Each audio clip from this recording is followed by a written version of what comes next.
Assalamualaikum warahmatullahi wabarakatuh. Alhamdulillahi rabbil alamin, alladzi khalaqal mauta wal hayata liyabluwakum ayyukum ahsanu amala wa huwal azizul ghafur. Allahumma salli wa sallim wa barik ala sayyidina Muhammad wa ala alihi wa ashabihi ajma'in. Semoga Allah yang maha menatap menggolongkan kita menjadi orang yang selalu merasa ditatap Allah Subhanahu wa taala. Insya Allah dengan keyakinan seperti itu kita tidak akan pernah bisa bersembunyi untuk berbuat maksiat, dan kita pun akan selalu puas karena Allah pasti menyaksikan segalanya. Semoga Allah Subhanahu wa taala yang maha mendengar menggolongkan kita menjadi orang yang selalu merasa didengarkan oleh Allah yang maha agung, sehingga berat untuk berbicara kecuali dengan perkataan yang bisa dipertanggungjawabkan di hadapan Allah. Dan semoga Allah yang maha tahu segala isi hati menggolongkan diri kita menjadi orang yang sangat yakin bahwa tidak ada yang bisa dirahasiakan, walaupun di lubuk hati yang paling tersembunyi sekalipun, sehingga kita harus selalu hati-hati dengan hati. Itulah judul kita malam ini insyaallah. Jazakallah khair. Perkenalkan, di samping AA yang sudah saudara kenal, Ustadz Adi Hidayat, lahir 11 September tahun 1984. Benar kan? Ya, putra 2, istri baru 1. Ya, kita tidak tahu rahasia Allah, rencana Allah. Benar Ustaz? Usia beliau jauh lebih muda. Kalau AA 29 Januari tahun 62, jadi sudah kakek-kakek. AA 56, beliau 34. Kalau Ustaz Abdul Somad 41 tahun usianya. Ustaz TGB 46 tahun. Jadi saya termasuk yang aki-aki di sini ya. Jazakallah khair. Beliau ini saya mengucapkan terima kasih. Pertama, Ustadz hadir ke sini jauh-jauh, Masya Allah. Yang kedua, saya berterima kasih banyak ilmu yang Ustadz sampaikan lewat YouTube, lewat ceramah, dan AA ikut belajar. Banyak pelajaran yang saya dapat. Jazakallah khair Ustadz, semoga ilmunya berkah. Lalu yang ketiga, mudah-mudahan malam ini Allah membimbing lisan beliau untuk menjadi jalan ilmu bagi kita semua. Saya suka heran bagaimana Ustadz bisa hafal di atas, di bawah. Saya juga ikut-ikutan Ustadz. Jadi ayat ini ada di rak yang paling atas, itu ada. Itu lebih sederhana bagi saya. Saya baca bukunya, jadi ngapalin sekarang dengan anak yang bungsu itu sama. Dari buku Ustadz yang 30 hari hafal Quran ya. Terima kasih. Semoga setiap hafalan yang saya dapatkan mengalir juga pahalanya bagi. Saya berpikir ini bisa hafal seperti ini bagaimana? Ternyata memang beda. Beliau IPK-nya 3,98. Alhamdulillah. Sudahlah ya, mau katakan ya. Doakan saja. Karena Allah yang menciptakan akal, Allah yang menciptakan otak, pasti beliau dituntut oleh Allah pertanggungjawaban atas kepintarannya, dan bersyukurlah kepintarannya digunakan untuk hal yang manfaat. Harus kita doakan ya, karena berat sekali ujian yang diberikan ilmu, yang diberikan kepintaran, diberikan popularitas, itu jauh lebih berat dibanding dengan orang yang tidak dikenal sama sekali tapi terkenal di sisi Allah. Kan ada yang di dunia terkenal, di akhirat terkenal. Ada yang di dunia tidak terkenal tapi di penghuni langit terkenal. Ada yang di dunia terkenal tapi di penghuni langit tidak terkenal sama sekali kebaikannya. Mudah-mudahan beliau dapat di dunia dan di penghuni langit juga dicintai oleh Allah. Begitu Ustaz, malam ini katanya judulnya hati-hati dengan hati, tapi itu hanya sebuah judul. Yang penting silakan uraikan apa saja yang sesuai dengan judul. Padahal Ustaz, alhamdulillah ini kunjungan beliau yang ketiga kali ternyata. Yang pertama tahun 97, waktu itu saya masih muda. Yang kedua waktu sakit ya, alhamdulillah, dan sekarang waktu saya sembuh, mudah-mudahan berkah. Pada Ustaz.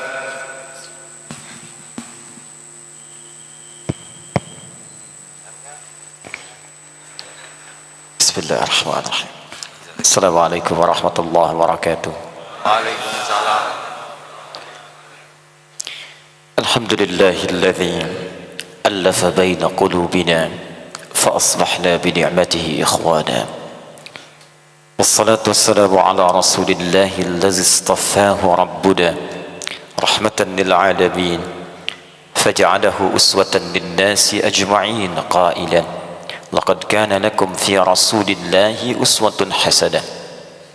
Alhamdulillahilladzi hadana bil qur'ani hudan lin nasi ajma'in faman ya'ishu bihi fakana yamshi fil ardi kasyamsi wa duhaha.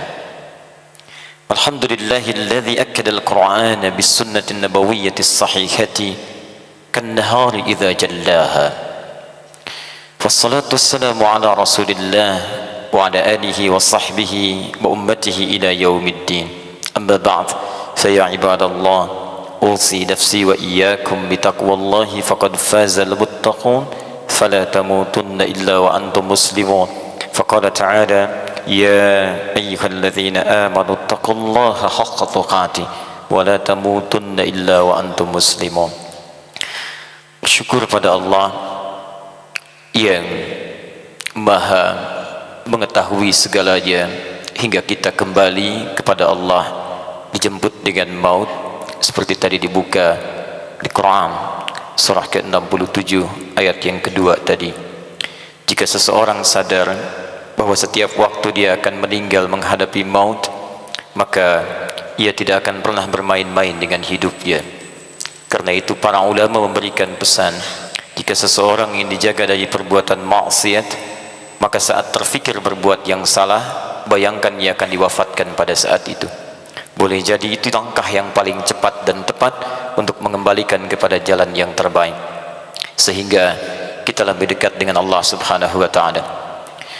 Segala puji bagi Allah yang masih memberikan kita keadaan yang tenang di hati, yang dengan ketenangan itu kita masih bisa berzikir pada Allah Subhanahu wa ta'ala. Quran surah ke-13 ayat ke-28, ala bi dzikrillahi tatma'innul qulub.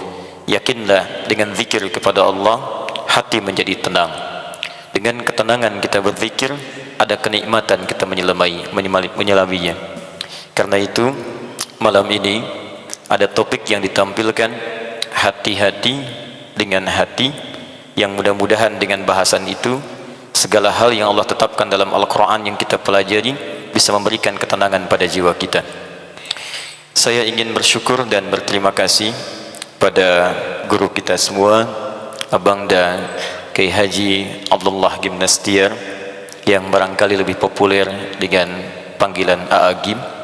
Tadi sudah disebutkan tanggal kelahirannya, juga disebutkan statusnya sebagai seorang aki, baik putra putri 11 cucu 8, dan ini adalah yang ketiga saya berada di sini.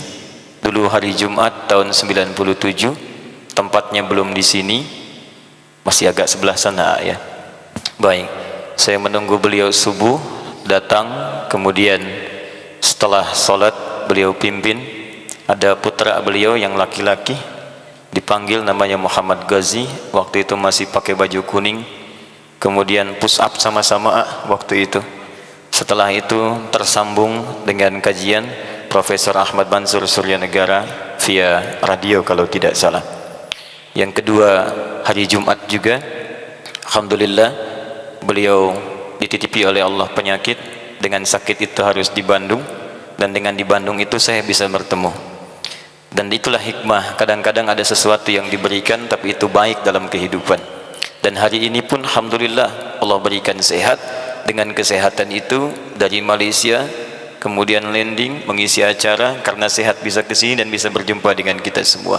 Saya bermohon pada Allah semoga beliau dan keluarga senantiasa dijaga dalam kemuliaan terbaik dari Allah Subhanahu wa ta'ala. dan setiap ilmu yang disampaikan mengalir pahala terbaik sampai kembali pada Allah Subhanahu wa taala. Ada satu yang penting teman-teman doakan, tersebut dalam hadis riwayat Muslim, Kitabul Imarah, nomor hadis 1905. Hadis ini diriwayatkan oleh sahabat Abu Hurairah, dan ketika ditanya tentang hadis ini, itu beliau sampai pingsan 3 kali. Pertanyaan pertama tidak kuat jawab, pingsan. Pertanyaan kedua tidak kuat jawab, pingsan. Pertanyaan ketiga baru agak kuat. Alhamdulillah saya tidak ditanya, sehingga tidak harus pingsan untuk menjawab itu. Tapi ada sesuatu yang harus dalam kita fikirkan. Di antara hadis ini ada 3 golongan yang akan dihisab, yang kemudian ternyata ini orang pertama yang dihisab yang seluruhnya dimasukkan ke dalam neraka. Tadi disinggung oleh beliau tentang popularitas. Saya bermohon kepada Allah, kalau dengan popularitas itu dapat menjauhkan saya dari Allah, semoga Allah menenggelamkan popularitas dalam kehidupan kita beribadah pada Allah Subhanahu wa taala. Disebutkan dalam hadis itu, dipanggillah seseorang, rajulun ta'allama al-ilma wa qara'a al-Qur'ana, seorang lelaki yang belajar Al-Quran, wa 'allamah, kemudian mengajarkan, wa yaqra'ul Qur'ana, kemudian dia membaca Quran, sering baca, sering belajar. Kemudian satu kali dipanggil dia, wa idza nudiya, ketika dipanggil itu ditampakkanlah kemudian semua nikmatnya. Faqila, maka dikatakan kepadanya, bimadza 'amilta, untuk apa kemudian engkau amalkan itu? Maka ia jawab, ta'allamtu fika ya Rabb, qara'tu fika ya Rabb, saya belajar hanya untukmu, saya mengajar hanya ikhlas untukmu, dan saya baca Quran, saya harapkan keridhaanmu. Maka langsung Allah yang jawab, bukan malaikat, Allah langsung yang jawab, kadzabt, engkau pendusta, engkau pembohong. Bahkan dalam riwayat lain bukan kadzab tapi kadzdzab, ada kadzib, ada kadzdzab, itu berbeda. Kalau kadzib itu sekali dusta, kalau kadzdzab berkali-kali berdusta. Seakan Allah ingin menegaskan, kamu ini dulu dusta di dunia, kok dusta sekarang masih berani di depan aku, masih dusta juga. Di dunia sudah berkali-kali dusta, datang ke depanku pun masih berdusta. Maka diperintahkan dan malaikat yang terburuk dalam siksaannya untuk mengambil orang ini, direnggut kemudian ubun-ubunnya, faulqiya finnar, maka dilemparkan ke dalam neraka. Karena itu mohon doakan para ustadz, para kiai, para habaib, para guru-guru kita, sehingga tetap dijaga dalam keikhlasannya ketika mereka mengajar, insyaallah. Baik, silahkan gimana ini? Tenang hadirin ya, kita awet-awet ilmunya ya. Ustaz, sebelum membahas yang berat-berat, yang ringan dulu ya. Dari kecil dulu sudah cita-cita nggak jadi Ustaz begini? Saya waktu kecil cita-cita saya jadi Pak Habibie. Oh. Setiap ditanya mau jadi apa, Pak Habibie. Jadi apa, Pak Habibie. Jadi apa, Pak Habibie. Sampai saya koleksi buku-buku Pak Habibie, dan saya baca dari sejak kecil. Dari mulai cara belajarnya, baru saya mengerti setelah dewasa bahwa orang tua Pak Habibie seperti menyiapkan beliau layaknya orang tuanya Imam An-Nawawi rahimahullah. Karena itu Pak Habibie itu punya kemiripan dengan Imam An-Nawawi dalam karakternya. Imam An-Nawawi itu susah diajak main. Kalau dibawa main mesti dipaksa. Saat dipaksa pun bawa buku. Saat yang lain main sudah nggak ada ketahuan orang ngawasi, tinggalkan mainnya, balik lagi baca buku lagi. Pak Habibie mirip-mirip. Sedang di kamar diminta main, susah. Dibawa keluar depan, balik lagi masuk lewat jendela belakang. Baca lagi gitu. Kurang lebih demikian. Masya Allah. Jadi tunggu dulu. Jadi cita-citanya seperti Pak Habibie.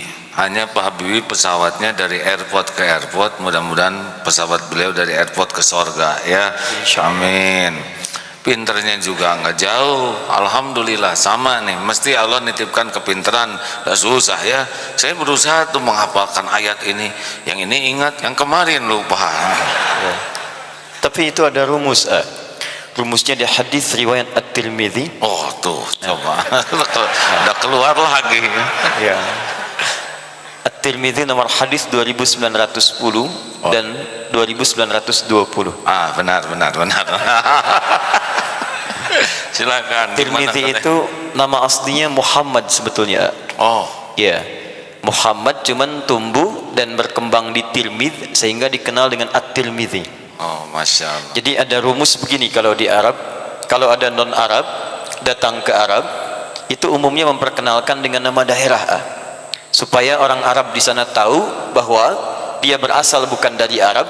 Kalau dia Muslim ingin menyampaikan Islam sudah sampai ke tempat saya, ini buktinya saya masuk Islam. Rumusnya tambah al di depannya, ujungnya ganti dengan i. Jadi beliau berasal dari Tirmidz, tambah al di depannya, karena ta itu alif lam syamsiyah, maka disatukan jadi At-Tirmidz, ujungnya i, At-Tirmidzi. Dulu orang tua kita Syekh Nawawi dari Banten, maka dimunculkan daerahnya Syekh Nawawi Al-Bantani. Dulu ada ulama besar dari Palembang namanya Syekh Abdus Somad Al-Palembangi. Dulu ada ulama besar dari Padang Syekh Yasin Al-Padangi. Dulu ada ulama besar Syekh Ahmad Khatib dari Minangkabau, lahir tahun 1880.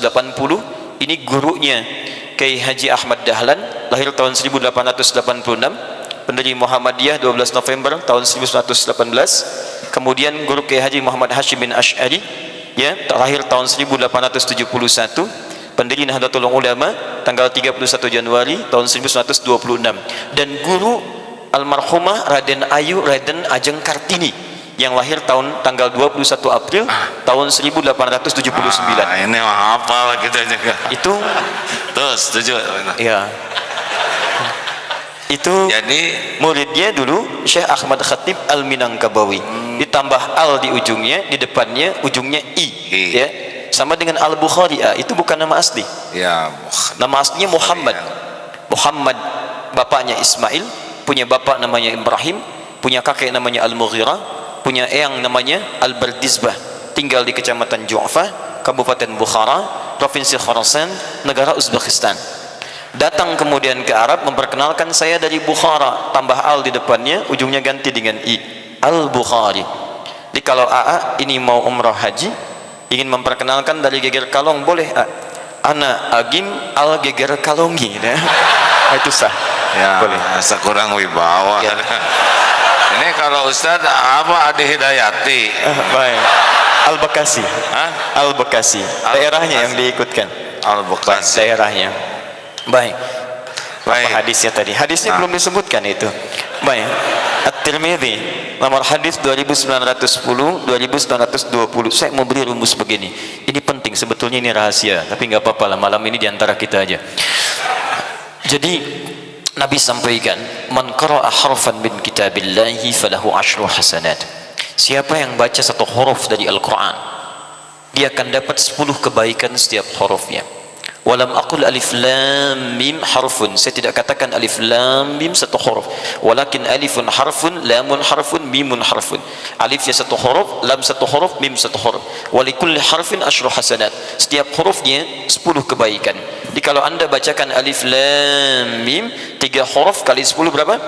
30. Perhatikan, saya berikan rahasia. Kalau orang hanya baca Quran, umumnya orang sekali baca alif lam mim dzalikal kitabu la raiba fi hudan lil muttaqin, selesai. Tapi penghafal Quran mustahil sekali baca, dia akan berkali-kali membacanya sampai merasa kuat dengan ingatannya. Dzalikal kitabu, dzalikal kitabu, dzalikal kitabu, dzalikal kitabu la raiba fi, la raiba fi dzalikal kitab, la raiba fi hudan lil muttaqin, dzalikal kitabu la raiba fi hudan lil muttaqin, dzalikal kitabu la raiba fi hudan lil muttaqin. Berapa huruf? Wah, itu mah harus yang pinter ngitungnya. Kalau saya banyak. Masya Allah. Nah, kadang-kadang ada orang yang diinginkan oleh Allah bukan segera cepat hafal, tapi supaya banyak mendapatkan pahalanya. Hei fulan, saya berikan pada dia 10 menit dia hafal ayat ini, karena dia sudah banyak amalan sebelumnya. Dia sudah banyak salat tahajud, dia banyak puasa, dia banyak sedekah. Kamu belum cukup. Kemarin kamu banyak dosa yang harus ditutup dulu. Kamu jangan lupa, di depan itu ada ajal yang segera menanti. Saya ingin berikan pahala lebih daripada si fulan. Allah berikan lebih pahalanya. Kadang-kadang ada yang diinginkan oleh Allah bukan cepat mendapatkan hafalan, tapi cepat mendapatkan kumpulan pahala untuk menutup dosa-dosa yang pernah dikerjakan sebelumnya. Saat itu diselesaikan kemudian, maka Allah akan bukakan segala kemudahannya. Dan hebatnya, orang yang mengalami kesulitan 2 kali lipat dari penghafal biasa, maka pahalanya diberikan double dari yang sebelumnya. At-Tirmidzi nomor hadis 2920. Walladzi yatata'ta wa huwa syaqqun 'alaihi falahu ajran. Maka orang yang terbata-bata membacanya, mengeja hurufnya, maka dia mendapatkan pahala 2 kali lipat dari yang lancar. Alif lam mim. Yang ini alif lam mim. Yang pertama 30, yang kedua kali 2 lagi 60 dia dapatkan sebagai apresiasi dari kesungguhannya. Kalau Allah sudah memberikan Anda berlipat pahala, belum juga Anda mau membacanya, maka dengan cara apa lagi Allah harus mengampuni dosa-dosa kita. Kadang-kadang setiap peristiwa tidak harus dibaca dengan akal, tapi ada bagian iman kita yang meneduhkan keadaan jiwa kita. Sekira itu, apalagi Ramadan. Ramadan itu pahalanya beda, lebih dahsyat lagi ya, lebih besar. Ada di Kitabus Siyam Al-Bukhari nomor hadis yang pertama, posisi paling kiri sebelah atas, itu langsung betul, yatruku ta'amahu wasyarabahu wasyahwatahu min ajli as-siyamu li wa ana ajzi bihi wal hasanatu bi asyri amthaliha. Orang yang puasa meninggalkan makannya, minumnya, syahwatnya untukku, dia puasa karenaku, maka aku yang berikan ukuran pahalanya. Yang standar nggak berlaku lagi. Standar itu kalau Anda kerjakan kebaikan, standarnya 10.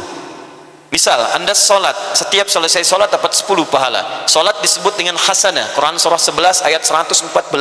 Aqimis salata tarafain nahar wa zulafan minal lail innal hasanati yudhibnas sayyiat. Sholat disebut dengan hasanah. Rumus Quran surah ke-6 ayat 160. Man jaa bil hasanati falahu asyru amthaliha. Siapa yang mengerjakan satu hasanah mendapatkan 10 kali lipat darinya. Ramadan tidak. Perhatikan, wa ana ajzi bihi, saya yang langsung memberikan ukuran pahalanya paling minimal, wal hasanatu bi asyri amthaliha, 10 kali lipat hari biasa. Jadi kalau Anda baca Quran nanti insyaallah di bulan Ramadan, itu satu hurufnya bukan 10 lagi, paling minimal 100 setiap hurufnya. Dirugi kalau ada orang tidak membaca Quran di bulan Ramadan. Jadi kalau Anda punya dosa misalnya 99, minimal bacalah satu huruf. Nun, lumayan. Masih untung 1. Apalagi kira-kira? Jadi saya mengerti kenapa saya nggak hafal-hafal. Berarti dosa saya sangat banyak. Ada juga yang belum tentu dosanya banyak, Kak. Ada. Kenal Umar bin Khattab? Oh, kenal sih tidak. Hanya belajar mengenal beliau ya. Oh iya, berarti sudah sering mempelajari ini. Baik, Umar itu keseluruhan menghafal 20 tahun Al-Quran. Tapi Umar sangat jenius. Bahkan ada seorang pemikir liberal namanya Toha Hussein, lahir di Mesir, itu menulis buku Abqariyatu Umar, kejeniusan Umar. Seorang liberal di luar itu pintar-pintar, Pak. Hafal Quran, tahu hadis. Makanya kalau mau dibelokkan agak cepat sadar lagi. Kalau liberal di sini itu agak ketinggalan jauh. Quran tidak hafal, hadis tidak tahu, tapi maksa jadi liberal. Ya, sebetulnya agak ketinggalan karena zaman Nabi sudah ada orang liberal namanya Ka'ab bin Al-Ashraf. Ya, buka Quran surah kedua Al-Baqarah ayat 208 paling kiri di pertengahan, agak sedikit ke bawah. Itu ada ayat turun, ya ayyuhalladzina amanu dukhulu fis silmi kafah. Asalnya ada seorang bernama Ka'ab bin Al-Ashraf, tokoh Yahudi, masuk Islam tapi masih suka baca Taurat yang sudah menyimpang. Ketika ditanya oleh sahabat, kenapa masih pergi ke sinagog baca Taurat? Kata Ka'ab ini, Quran kan wahyu dari Allah, Taurat wahyu dari Allah, sama-sama dari Allah. Taurat turun ke Nabi Musa, Musa Nabi. Al-Quran turun kepada Muhammad SAW, beliau Nabi. Apa bedanya? Kan sama-sama Quran, sama-sama wahyu, sama-sama Nabi diturunkan kepadanya. Apa bedanya? Liberal. Di pemikir liberal sudah ada, dulu sudah ada 15 abad yang lalu. Jadi kalau ada orang ikutan liberal sekarang, dia sebetulnya bukan maju, dia orang telat, terlampau terlambat, ya, kesiangan, kepagian, kesorean, kemalaman. Dia kembali pada 15 abad yang lalu. Maka dilaporkan pada Nabi, kata Nabi, "Lau kana Musa hayyan," kalaupun Musa masih hidup, dia akan tunduk pada risalah yang telah diturunkan kepadaku. Maka ditinggalkanlah, sadar dari liberalismenya, ditinggalkan pemikirannya, kembali kepada tuntunan Al-Quran dan Sunnah, dan ditinggalkan pemikiran yang demikian. Ka'ab seorang liberal, hafal Quran, tahu Taurat, begitu diingatkan Nabi, taubat dia. Orang liberal sekarang, Quran tidak hafal, hadis tidak tahu, Taurat tidak pernah kenal, diingatkan, malah nekat makin liberal. Orang-orang semacam ini, mohon maaf, barangkali ia terlampau telat dalam kehidupannya. Apa tadi ya pertanyaannya? Nggak apa-apa ya. Jadi kawan-kawan sekalian, yang dapat saya pahami memang Allah menciptakan kemampuan kita, tetapi Allah Maha Adil. Di dalam keberagaman itu cara Allah menilai beda dengan cara kita menilai. Makanya jangan pernah putus asa dan selalu berbaik sangka. Di pesantren ini juga banyak yang menghafal Quran, ada yang cepat, ada yang lambat. Alhamdulillah azan ya. Bagaimana hukumnya Ustadz nih? Yang terbaik bagaimana? Quran surah ke-9 ayat ke-18 Allah sampaikan, "Innama ya'muru masajidallahi man amana billah wal yawmil akhir wa aqamas salah." Fungsi masjid itu pertama, kata Quran, langsung Allah yang sampaikan, fungsi pertama bagi orang yang beriman kepada Allah dan ingat hari akhir, fungsi pertamanya salat. Kalau di zaman Nabi, imamnya sudah ada Nabi, maka Nabi ditunggu, karena semua orang menunggu Nabi. Sekarang Nabinya sudah wafat, maka fungsi pertama dikembalikan. Kalaupun ada ta'lim seperti ini, tapi tidak setiap orang lewat ini ingin ikut ta'lim. Mereka mencari masjid untuk sholat dan seterusnya. Karena itu akan lebih diutamakan kalau kita menunaikan sholat isya terlebih dahulu, kemudian setelah itu kita lanjutkan lagi, dan mudah-mudahan Allah meridai apa yang kita pelajari malam hari ini. Dan saya berikan satu rahasia nanti buat AA setelah isya. Kan tadi belum selesai, kenapa Umar hafal Quran sampai 20 tahun? Boleh jadi ada persamaan antara AA dengan Umar. Betul. Minimal sama-sama dibahas malam ini. Ya, terima hadirin. Ustaz tadi ada hutang tentang satu ya. Saya ini saudara nggak usah nanya, saya punya banyak pertanyaan mewakili saudara-saudara ya. Saya sudah sering lihat di YouTube pertanyaan dari saudara-saudara. Insya Allah pertanyaan A beda dengan yang lain-lain. Ustaz harus nerima pertanyaan saya ya. Yang tadi gimana Ustaz tentang rahasia yang belum tuntas? Baik. Bismillah, alhamdulillah, assalatu wassalamu ala rasulillah wa ba'd. Ini sederhana, sebelum kami menyampaikan apa yang tadi tanyakan, ada tips singkat dalam Al-Quran, termasuk dalam hadis sahih. Biasakan setiap mengerjakan satu amalan sekecil apapun, lalu tuntaskan dengan doa, apapun itu amalannya. Saya beri contoh Nabi Ibrahim dan Nabi Ismail alaihi wassalam. Itu beliau berdua diperintahkan meninggikan kembali bangunan Ka'bah yang sempat hancur di masa Nabi Nuh alaihissalam. Setelah tuntas meninggikan itu, maka yang pertama dilakukan itu berdoa. Quran surah ke-2 Al-Baqarah ayat 127. Wa idh yarfa'u Ibrahimul qawa'ida minal baiti wa Ismail. Apa yang dilakukan? Doa. Rabbana taqabbal minna. Dan yang paling singkat, tips yang paling utama, kalau Anda ingin berdoa setelah mengerjakan amalan, jangan berdoa yang tinggi-tinggi dulu. Isyarat Quran, minimal berdoa, amal itu minta diterima dulu. Jangan-jangan Anda selepas sholat minta besok ujian lulus, ujiannya lulus, cuma sholatnya nggak diterima. Karena itu kalau ibadah sudah diterima, Allah sudah menerima, maka apapun akan diberikan. Terumus cepatnya. Dan setelah itu Nabi membiasakan tersebut. Hadis Ibnu Majah nomor hadis 925. Pasca beliau salat itu selalu melekat kalimat minta diterima amalnya. Allahumma inni as'aluka ilman nafi'a wa rizqan tayyiba wa amalan mutaqabbala. Dan mohon terima amalan saya. Saya bermohon pada Allah sekali lagi, semoga salat kita seluruhnya dan doa-doa kita diterima oleh Allah Subhanahu wa taala. Amin amin ya rabbal alamin. Masyaallah. Persamaan A'agim dengan Umar bin Khattab. Terlalu berat ini Ustaz ini. Baik. Pertama, sama-sama manusia. yang diminta oleh Allah dengan tugas ibadah. Quran surah 51 ayat 56 paling kanan sebelah atas, wa ma khalaqtul jinna wal insa illa liya'budun. Tidaklah aku ciptakan jin dan manusia kecuali mereka menjadikan seluruh aktivitasnya sebagai ibadah karena Allah. Ada yang menarik, setiap orang bisa punya pola mendesain aktivitasnya untuk jadi ibadah, tapi Umar punya cara berbeda. Umar itu radhiyallahu ta'ala anhu termasuk orang jenius yang setelah masuk Islam itu selalu punya visi dalam setiap tatanan aktivitasnya, termasuk sahabat yang mengerjakan sesuatu dengan terencana, dan visinya seringkali menghadirkan sesuatu yang baru. Saya ambil contoh, misal saat orang sibuk misalnya kemudian menghafal Quran, Umar melihat bahwa ke depan barangkali tidak semua orang punya kekuatan yang sama dalam menghafal. Bagaimana cara mudah belajarnya? Diusulkan untuk jadi mushaf, dan isyaratnya sudah ada, tinggal diwujudkan saja. Dulu zaman Nabi, orang masih ada sibuk untuk minum minuman keras. Umar itu sebelum masuk Islam itu sering minum, bahkan 5 kali dalam sehari minum minuman keras 5 kali dalam sehari. Kemudian bertobat setelah masuk Islam. Justru ayat minuman itu turun karena pertanyaan Umar. Umar punya visi ke depan. Ini kalau orang banyak minum seperti ini, itu banyak hal akan terganggu. Nanya pada Nabi, ya Rasulullah, apa belum turun ayat mengharamkan minuman keras? Karena pertanyaan Umar, turun ayat, turun ayat, turun ayat sampai 4 fase, sampai puncaknya di Al-Maidah ayat 90 sampai 91 itu.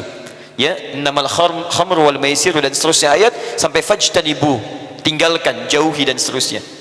Baik, dulu zaman Nabi tarawih salat 11 rakaat. Memberikan gambaran di Aisyah radhiyallahu taala anha di Al-Bukhari nomor hadis 2008 sampai 2010. Ketika ditanya bagaimana sifat salat Nabi, kaifa kana salatun Nabi sallallahu alaihi wasallam, dijawab oleh beliau, maka yazilu fi Ramadan wala fi ghairihi ala 11 raka'atan. Sepanjang di rumah saya, perhatikan cara menerjemahkannya. Sepanjang di rumah saya, baik di Ramadan atau di luar Ramadan, beliau tidak pernah menambah dari 11 rakaat. Yusalli arba'an, thumma yusalli arba'an, thumma yusalli thalathan. Mengerjakan 4 kemudian 3. Tapi di rumahnya Sayyidah Maimunah tersebut dalam Sunan Abu Daud nomor hadis 1369. Ketika Ibnu Abbas radhiyallahu taala anhuma menginap di rumahnya Sayyidah Maimunah, salatnya Nabi 11 juga dengan khafifatain 2 rakaat. Rumusnya bukan 4-4-3, 2 ujungnya 1. Tapi menariknya, Nabi tidak pernah meminta umatnya membatasi 11. Di hadis riwayat Muslim nomor hadis 749 dari Ibnu Umar radhiyallahu taala anhuma, kata Nabi, salatul laili mathna mathna, fa idza khashiya ahadakumul fajr falyutir rak'atan wahidah. Salat malam itu paling minimal tunaikan 2 rakaat. Tambah 2 lagi, kalau kuat 2 lagi, kalau kuat 2 lagi silahkan. Kalau khawatir fajar tiba, tutup dengan 1 rakaat. Anda salat malam, maaf, dari ba'da isya sampai menjelang fajar, berapa rakaat tuh? Tidak ada batasnya. Nah, persoalannya, Nabi ketika salat 11 rakaat, banyak orang pengen ikut Nabi 11 rakaat. Sebelumnya bebas tuh, ada yang 2, ada yang 4, ada yang 6. Begitu ikut 11 di belakang Nabi, coba-coba Hudzaifah al-Yamani. Begitu coba-coba, ternyata di belakang Nabi salat, kata beliau, Allahu Akbar, nikmat sekali salatnya. Bacaannya indah, menghunjam pada jiwa. Kemudian kalau baca tentang surga, pengen cepat masuk. Baca neraka, ada ketakutan kita. Ini sunnah memilih imam yang bagus sehingga ada getaran pada jiwa saat dibacakan. Tapi persoalannya, nggak sadar rakaat pertama 100 ayat Al-Baqarah. Baik, Ibnu Mas'ud diceritakan, penasaran, berapa hari kemudian ikutan lagi, ternyata betul terbukti. Saking menikmatinya, dikira 100 ayat itu akan ruku, ternyata nyambung 286 ayat rakaat pertama. Dikira akan ruku, nyambung Ali Imran 200 ayat. Dikira akan ruku, nyambung An-Nisa 176 ayat. Ini baru rakaat pertama, 5 juz 4 halaman baru ruku. Besoknya tidak ada yang ikutan lagi ya. Baik ya. Bukan karena capek, kata Abdullah bin Mas'ud, karena saya sering menduga kapan rukunya. Kapan rukunya? Saya khawatir saya nggak khusyuk. Karena kata Imam An-Nawawi, di kitabnya ada, beliau punya kitab At-Tibyan fi Adab Hamalatil Quran. Di kita ada 2 cetakan pakai bahasa Arab, 1 pakai bahasa Indonesia. 2 cetakan ini yang Darul Kutub Al-Islamiyah, yang kedua Darul Nafais.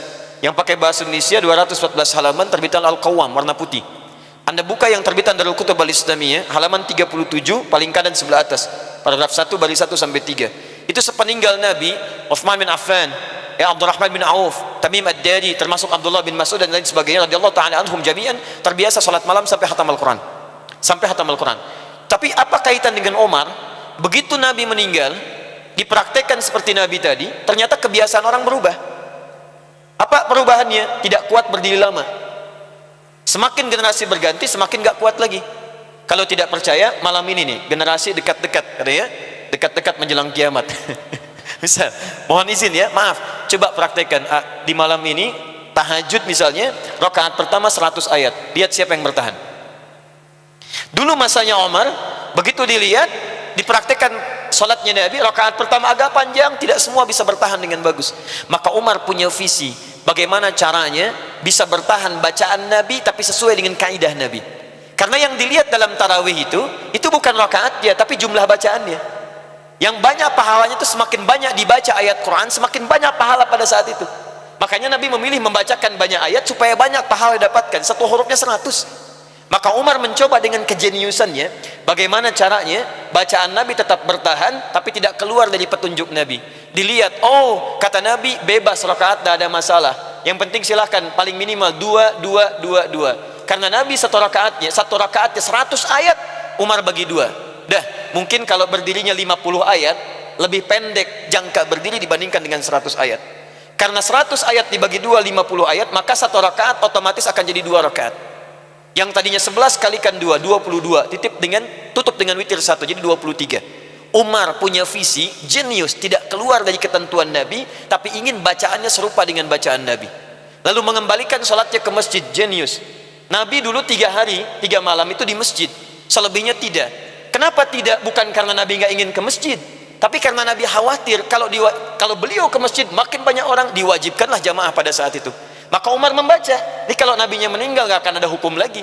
Karena kaidah asalnya bukan nggak ke masjid, kaidah asalnya ke masjid. Cuman karena takut diwajibkan, artinya Nabi cuma 3 kali saja. 3 kali balik lagi. Maka Umar dengan kejeniusannya, ayo semua ke masjid lagi. Begini dasar hukumnya. Tidak ada sahabat yang protes. Umar menginisiasi pendidikan tingkat tinggi. Sekolah dibangun, ditata dengan bagus. Umar menginisiasi pasukan militer yang bagus dan seterusnya. Dan Umar menerapkan itu semua setelah membaca ayat tidak banyak yang dihafal. Ayat dihafalkan, diterapkan dalam pengajiannya Umar, dipraktekkan dalam visinya. Seorang yang visioner dapat sesuatu, mewujudkan satu hal. Ini yang saya tangkap salah satunya dari Agim. Mungkin tadi katakan, aduh saya khawatir banyak dosa, gak hafal dengan cepat. Barangkali bukan itu yang saya lihat. Barangkali kecenderungan melihat satu ayat, melihat satu hadis, dikemas jadi materi, ditampilkan dalam bentuk yang sederhana tapi menghunjam ke dalam hati. Dan apa yang terjadi? Jadilah kemudian pesantren Darut Tauhid.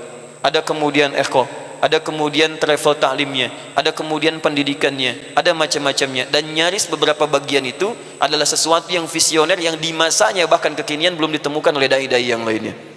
Jadi itu tadi saya berani katakan, ada kemuliaan-kemuliaan yang kadang ketika kita lakukan tidak harus dinilai dengan persamaan dengan orang yang sama.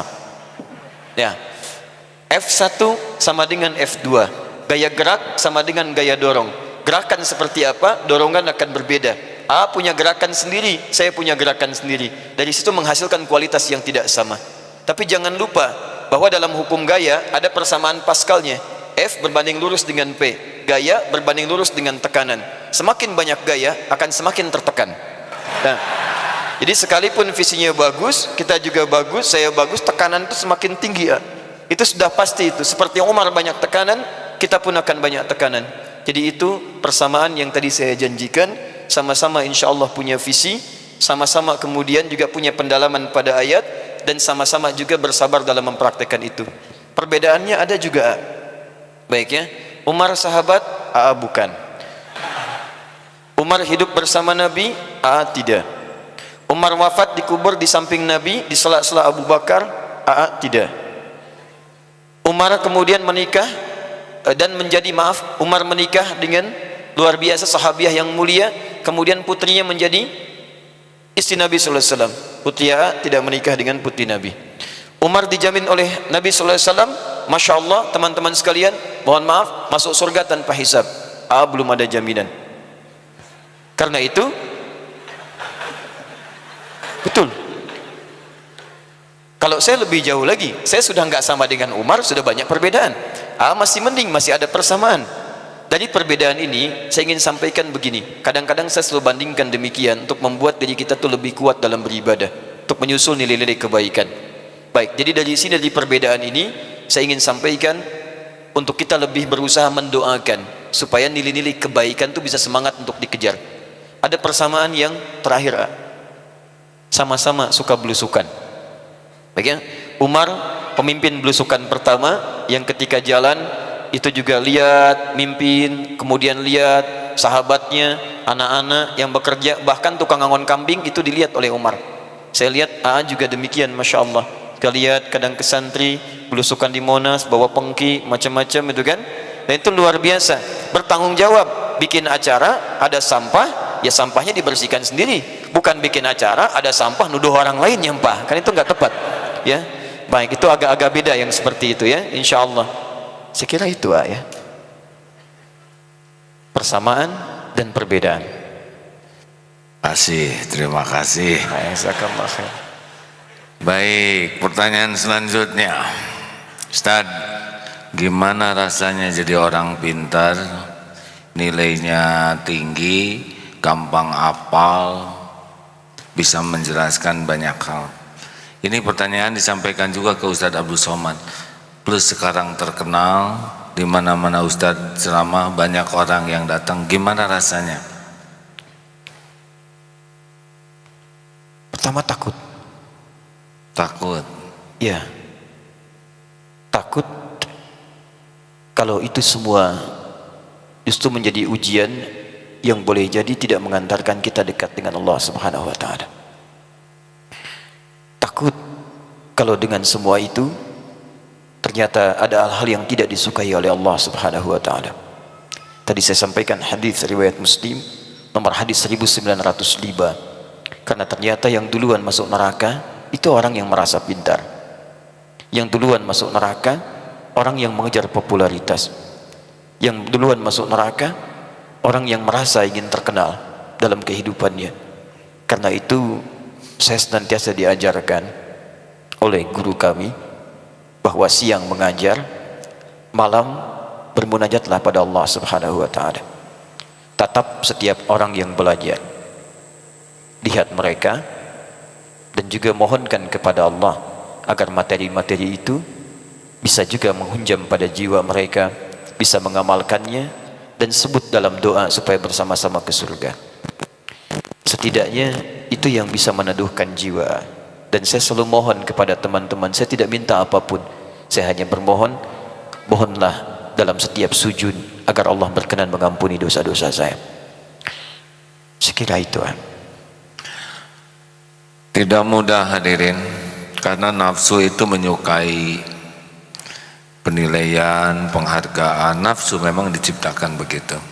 Ada rasa nikmat, dihormati, dikagumi, diakui oleh orang lain. Sebagian yang tidak waspada memang itu yang dicari. Tapi bagi yang waspada, tahu bahwa ini adalah ujian yang lebih bahaya daripada caci maki. Saya ada permintaan, boleh? Boleh. Saya minta dimanapun teman-teman bisa mendapati saya, perlakukan seperti apa adanya. Di majlis ilmu kita antara guru dengan murid, tapi di luar itu kita adalah sahabat. Kita bisa bersama-sama saling mendoakan, saling mendorong dan sebagainya. Dan jangan perlakukan berlebihan. Saya lihat ada pergeseran sekarang. Dulu orang bertemu ustaz, alim, syekh itu minta doa, sekarang minta selfie. Itu agak beda. Coba di teman-teman diingat-ingat lagi ya, ada hal-hal yang lebih daripada itu kemuliaannya. Justru kadang-kadang perilaku kita itu yang bertentangan dengan harapan kita. Antum kalau ingin ustadznya masuk surga menggandeng antum semua, maka saling membantu untuk mewujudkan itu. Termasuk bantu juga pesantren ini, karena Umar itu nggak mungkin berkembang kalau tidak ada Uthman, nggak ada Abdurrahman bin Auf. Ini ada pesantren Eko, ada masjid yang dikembangkan, bersinergi kita. Yang ada rezekinya, ayo dorong, bantu, ada program, sampaikan. Dan insya Allah kalau semuanya seperti itu nikmat dan sama-sama bergandengan ke surga insya Allah. Amin. Tidak cukup dengan amin, harus diuji dulu, itu ya. Ya, benar. Jazakallah khair, maka.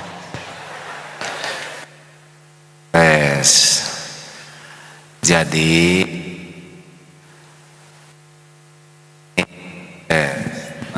ini ujian kecil ya, suaranya hilang. Ustaz, saya juga tidak terpikir akan begini ya. Ini di luar yang terbayang. Seperti yang pernah diceritakan, lahir dari keluarga prajurit. Ayah saya seorang prajurit TNI Angkatan Darat. Asalnya guru Ustadz Bapak tuh. Tahun 62 saya lahir. Waktu itu sebelumnya ada Asian Games, jadilah gimnastiar. Begitulah ya. Jadi sejarahnya itu dari Asian Games. Sebentar lagi ada Asian Games ya, merayakan kelahiran saya. Tahun 66 jadi tentara. Jadi tuh asalnya anak guru, kemudian jadi anak tentara. Ini sebetulnya pesantren ini kalau lihat ada SSG, santri siap guna. Kenapa di Darul Tauhid selalu ada tiada prestasi? Begitulah ya. Itu sebetulnya lebih dekat kepada pendidikan ayah saya dulu. Cara membuka pintu, cara berjalan, cara melipat. Jadi belum kenal banyak dalil. Alhamdulillah saya dikaruniai orang tua yang juga beribadah dengan baik ya, walaupun tidak bisa menjelaskan banyak dalil, tapi dari praktek, dari dilarang mengganggu orang, harus sangat setia, pantang untuk tidak jujur, dan itu berbekas. Alhamdulillah sesudah itu baru dapat pendidikan. Amat telat Ustaz belajar agamanya, mulai intensif itu usia 24 tahun. Ustaz mau udah pintar 24 Maya udah? Belum?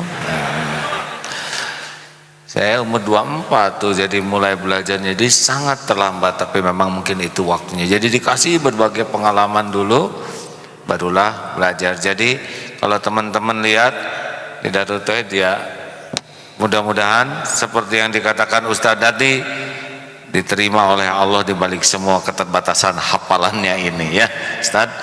Dah begitu. Pertanyaan selanjutnya, tenang ya. Oh, mic-nya benar ya. Ustadz, ini dipuji, dihormati, dikagumi. Penyakit apa yang berpeluang bisa timbul? Penyakit hati. Ya, penyakit hati apa saja? Apalagi Ustadz hafal hampir semua dalil-dalil itu dengan alamat-alamatnya.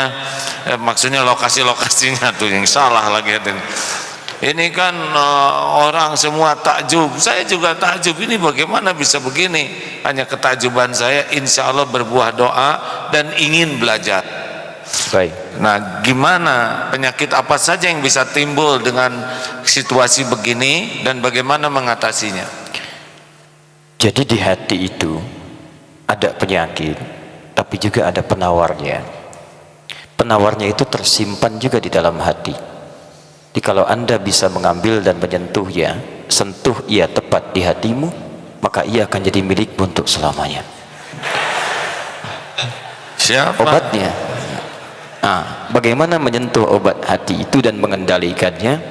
Saya mungkin harus uraikan, karena kebanyakan orang ketika disebut hati, itu hati terbagi dua. Mesti hati-hati. Ada hati dalam pengertian fisik, medis, itu ya disebut dengan dalam bahasa Arab kabad. Kalau pesan kibdah itu, kalau di Arab umrah haji kibdah, itu kan daroti, isinya kan hati itu, the kibdah ya. Tapi ada yang kedua, ini yang dimaksudkan dalam bentuk yang bukan fisik lagi, tapi metafisik namanya, disebut dengan kolbu. Kita mesti manage kolbu, kemudian disingkat manajemen kolbu, singkatannya disingkat dengan MQ. Pertanyaannya, apa itu kolbu? Ini dulu kita mesti batasi tentang kolbu sehingga mengenal hati. Jangan-jangan kita bahas tentang hati, kita nggak kenal kolbu kita. Saya coba turunkan tentang kolbu dalam Al-Quran. Setelah itu kita pahami isinya, ambil kuncinya, dan kunci ini yang kita coba bukakan penawar untuk menutup semua persoalan hati kita. Sepakat sampai sini? Saya butuh agak panjang, mohon Ada, memang itu penjelasan yang kami harapkan. Sampai jam berapa kita? Sampai jam berapa? Sampai Ustadz ngeleh-leh ya. Alhamdulillah.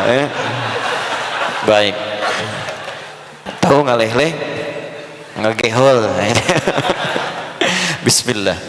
Saya coba uraikan. Kalau saya sebutkan bisa kebayang nggak? Baik, tahan. Kebayang nggak? Pasti enggak, karena belum saya minta bayangkan dia. Nah, sekarang saya coba tuliskan sebentar urutan dari Quran dia.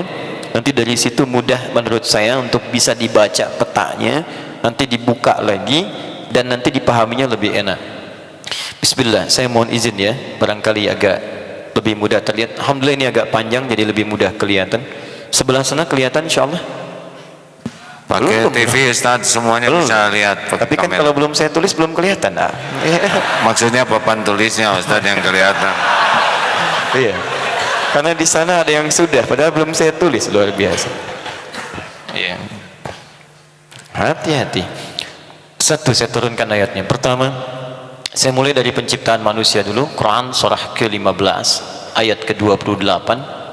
Kemudian setelah ini fisiknya sempurna disampaikan Quran surah ke-95 ayat yang keempat. Rohnya ditiupkan sampai terjadi dialog. Quran surah ke-7 ayat 172. Ini taunya ditiupkan roh, dilihat tafsir dari hadis Nabi. Buka saja Al-Arba'in paling mudah. Nomor hadis yang keempat paling kiri sebelah atas, rawinya dari Ibnu Mas'ud radhiyallahu taala anhu, Abdullah bin Mas'ud. Kemudian setelah ini jadi roh masuk ke dalam fisik, berubah namanya menjadi nafas. Ini saya kotaki Quran surah 91 ayat 7 sampai dengan ayat 10. Teruskan. Ini kalau sudah masuk ke sini maka dia memiliki dua sisi. Sisi pertama, ini yang disebut dengan jiwa kebaikan. Quran surah ke-66 contohnya malaikat ayat yang ke-6. Ini menghadirkan sifat kemuliaan, contohnya di Quran surah ke-49 ayat ke-13. Sisi yang kedua, ini yang disebut dengan nafsu. Quran surah ke-12 ayat ke-53. Ini yang coba dimanfaatkan oleh setan. Dia minta pada Allah untuk memanfaatkan yang ini sehingga jadi penyakit hati. Asalnya dari sini. Quran surah ke-4 ayat 119. Yang minta setan pertama disebutkan di Quran surah kedua ayat ke-36. Asal setan itu adalah iblis. Quran surah kedua ayat ke-34.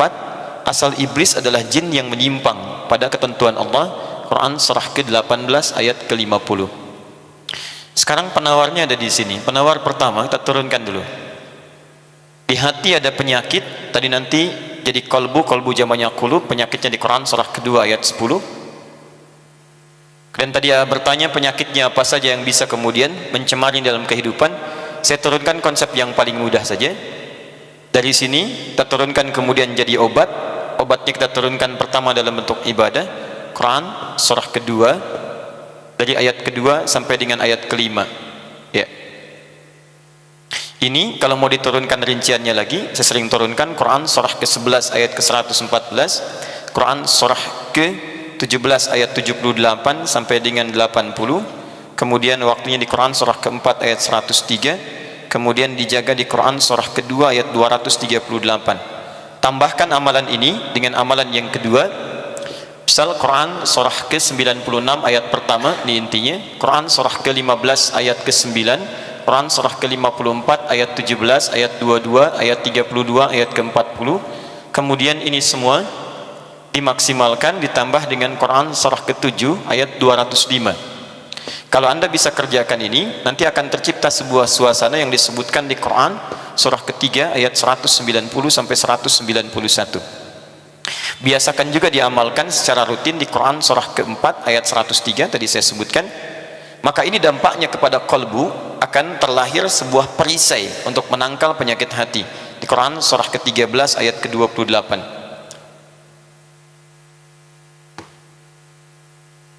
Ya, untuk sementara ini dulu. Jelas insyaallah? Belum saya jelaskan. Baik. Bismillah. Kita mulai dari sini dulu sampai ketahuan dulu apa itu qalbu sebelum kita bahas. Pertama, saat Allah menciptakan manusia diciptakan, Allah kemudian memperkenalkan kita manusia beda bahannya dengan jin dan malaikat. Jin diciptakan sebelum manusia. Quran surah ke-15 ayat 27. Wal janna khalaqnahu min qablu min naris samum. Jin diciptakan sebelum manusia dari bahan bakar api yang sangat menyambar-nyambar. Manusia beda. Ketika Allah ciptakan diperkenalkan materinya. Perhatikan kalimatnya. Wa idh qala rabbuka lil malaika inni khaliqun bashara.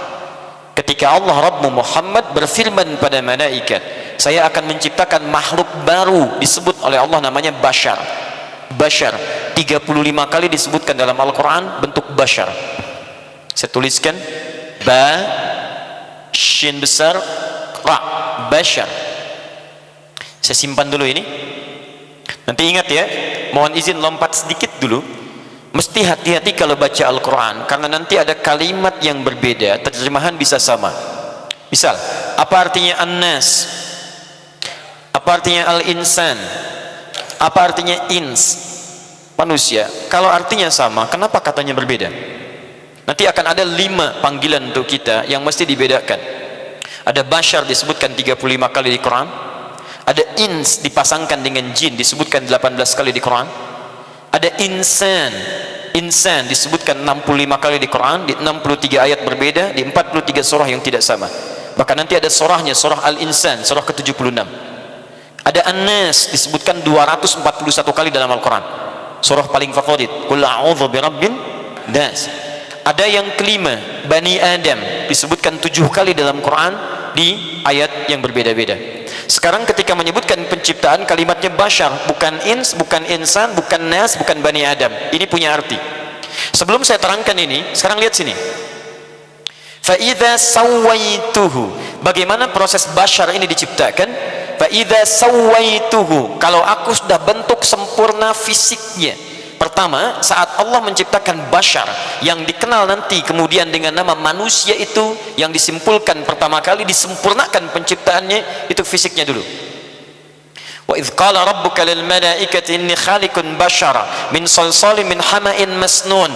Beda bahannya. Dari tanah tembikar ya, yang kemudian disusun, saya sempurnakan dulu fisiknya. Perhatikan baik-baik. Saya sempurnakan fisiknya. Jadi manusia saat diciptakan fisiknya duluan. Nanti berproses fisik ini, teruskan ayatnya. Fa idza sawaituhu fanafakhtu fihi min ruhi. Kalau sudah sempurna dalam tahapan penciptaan ini, dalam proses penciptaan di perut ibundanya, roh kemudian ditiupkan. Di fisik dulu baru roh. Tahapan penciptaan fisik ini, tahapannya Anda bisa temukan dalam Quran, saya belum tuliskan di sini, surah ke-22 Al-Hajj ayat yang kelima. Tafsir terbaiknya dari Nabi temukan di Al-Arba'in nomor hadis yang keempat dari sahabat Abdullah bin Mas'ud nomor radhiyallahu ta'ala anhu. Ya, beliau menyampaikan qala Rasulullah sallallahu alaihi wasallam wa huwa shadiqul masduq inna ahadakum yujma'u fi batni ummihi 40 yawman nutfah. Setiap kalian, kata Nabi, dihimpun di perut ibundanya 40 hari pertama nutfah, baru pancaran spermatozoa dengan ovum menyatu berproses. Thumma yakunu mithla dhalika 'alaqah. 40 hari yang kedua berbentuk zigot, mulai menempel di dinding rahim. Thumma yakunu mithla dhalika mudghah. 40 hari ketiga 120 hari. Usia 4 bulan sudah ada berbentuk mudghah. Sudah mulai berbentuk daging keratan, sudah mulai tercipta bentuknya, agak sempurna perangkatnya. Thumma yursalu ilaihi al-malak fayanfukhu fihi ar-ruh. Ditiupkan kemudian roh, diutus malaikat ditiupkan roh. Di usia 4 bulan roh sudah masuk. Hati-hati nanti kalau ada yang mengandung kandungan 4 bulan, rohnya sudah ada di dalamnya.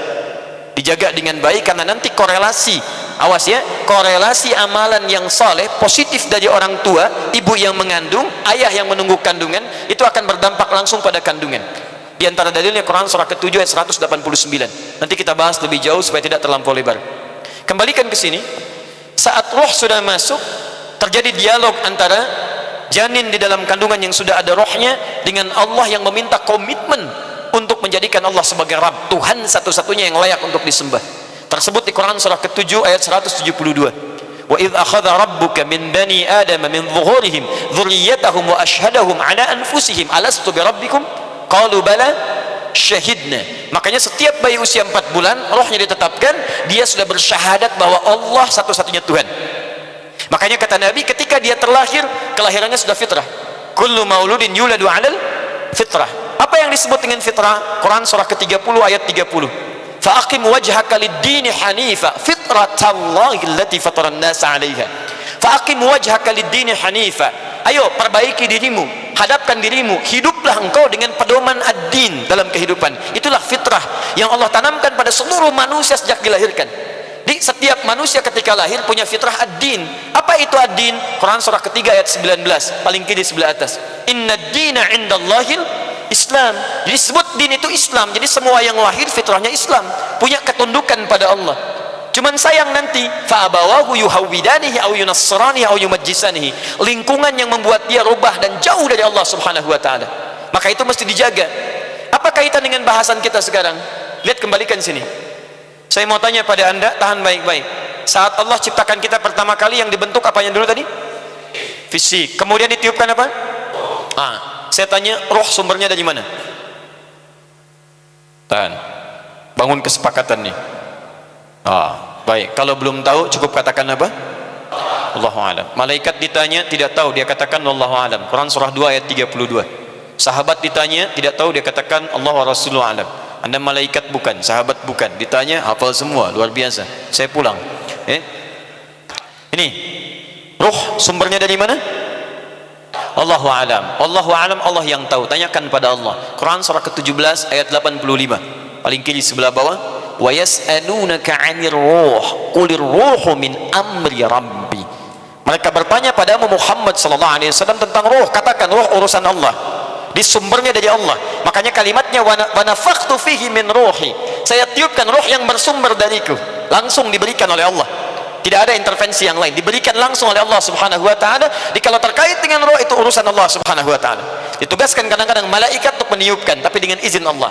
Kalau saya tanyakan roh dari mana sumbernya? Allah. Roh dari Allah. Pertanyaan saya, Allah itu suci tidak? Suci, bahkan maha suci. Kalau ada orang menetapkan sesuatu kepada Allah yang tidak baik, kita katakan subhanallah. Subhanallah. Awas, hati-hati, jangan salah. Anda dari sini pulang lewat puncak, lihat pemandangan bagus, indah. Pagi-pagi lihat detik bagus di luar. Apa yang dikatakan? Masya Allah. Masya Allah, jangan tertukar. Ingat ya, kalau Anda menemukan pemandangan indah bagus yang diucapkan Masya Allah. Masya Allah, maknya ta'ajub, kagum.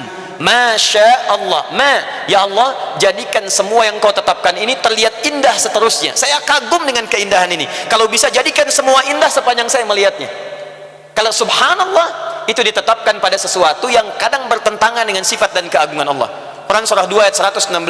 Mereka katakan wa qalu takhadzallahu walada. Mereka berkata Allah punya anak. Subhanah, itu enggak benar. Mereka berkata Muhammad Tuhanmu gila, bisa memperjalankan hambanya dari Masjidil Haram ke Masjidil Aqsa cuma semalam. Turun ayat subhanalladzi asra. Itu enggak benar tuduhan kalian. Jangan tertukar. Kalau ada anak-anak nakal susah diatur, apa yang ibu katakan? Awas. Masya Allah. Itu artinya ya Allah, saya kagum dengan kenakalan ini. Kalau bisa teruskan. Kembali ke sini. Allah suci. Kalau Allah suci, berarti semua yang bersumber dari Allah itu suci. Allah baik tidak?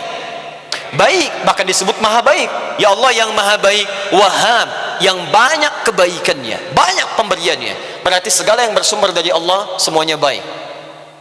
Baik, langsung dari Allah, tidak ada proses yang lain diberikan. Sekarang saya tanya pada Anda, lihat sini.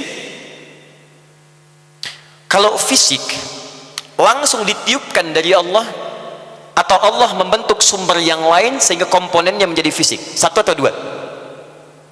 Kalau tidak tahu katakan apa? Allahu a'lam. Lihat bedanya. Kalau roh langsung jadi, tiupkan. Kalau fisik tidak.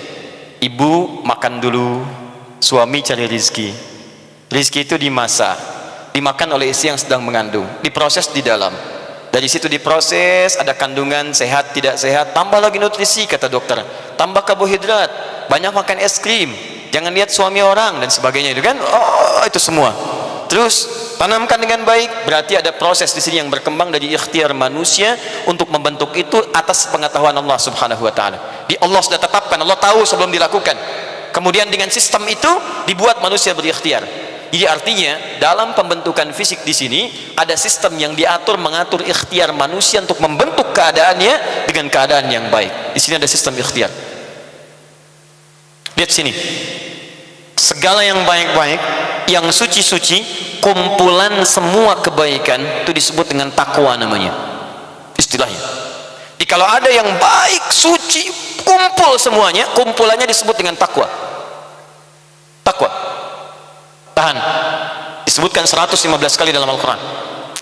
Malaikat itu diciptakan oleh Allah, sumbernya cuma takwa, tidak ada yang lain. Makanya disebutkan di Quran surah 66 ayat ke-6 paling kiri sebelah atas, la ya'sunallaha ma amarahum wa yaf'aluna ma yu'marun. Malaikat mustahil berbuat maksiat dan mengerjakan tugas sesuai dengan tupoksinya. Mustahil bermaksiat karena sumber penciptaannya cuma takwa saja. Baik, gak pernah salah. Pernah dengar malaikat maut telat nyebut nyawa? Sebetulnya sih giliran ustaz tadi ustaz, cuman ketika ustaz sedang menerangkan, terusin aja dulu, saya ke agim dulu misalnya, mustahil. Nggak bisa, mustahil. Kalau giliran saya nggak mungkin tertukar, mustahil. Bisa duluan, saya belakangan mungkin, ya. Bisa, atau bisa ditukar, saya belakangan, duluan bisa terjadi, ya. Bisa, atau saya duluan setelah juga mungkin, ya. Bisa. Dan kita tidak bisa menebak, tidak, siapapun bisa pulang sesuai dengan waktunya. Quran surah ke-7 ayat 34, wa likulli ummatin ajal fa idza jaa ajaluhum la yastakhiruna sa'ata wa la yastaqdimun. Kembalikan ke sini, malaikat diciptakan oleh Allah tanpa bermaksiat. Jadi wajar kalau malaikat melakukan kebaikan, Anda nggak usah puji. Memuji yang memang sudah bagus itu nggak ada kerjaan. Sama dengan mencela yang sudah tercela, buang-buang energi. Malaikat Jibril hebatnya, emang hebat karena diciptakan tanpa salah. Kalau malaikat berbuat maksiat baru kita aneh. Ini malaikat tuh nggak pernah berbuat salah. Ya, yang tidak kenal salah cuman malaikat, yang tidak kenal benar cuman setan. Jadi kalau Anda masih mengaku manusia, pasti kita berbuat salah.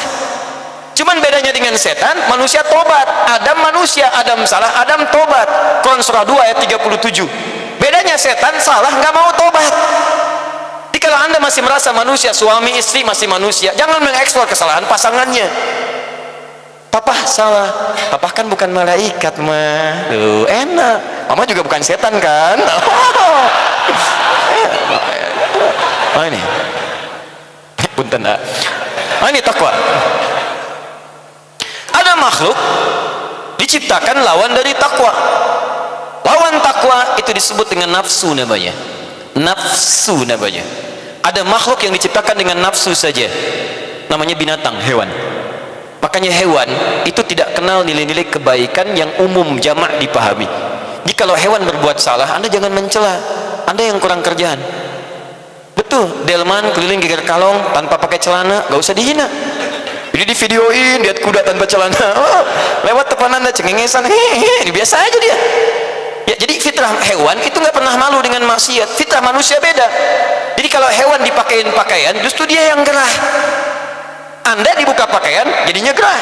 Sama. Jadi jangan terbalik antara sifat hewan dengan manusia. Jangan berlomba dengan binatang, nggak akan menang, saya katakan. Nggak akan menang. Ya. Balikin ke sini. Jadi ada lawan dari takwa disebut dengan nafsu namanya. Nah, sekarang kembalikan ke sini.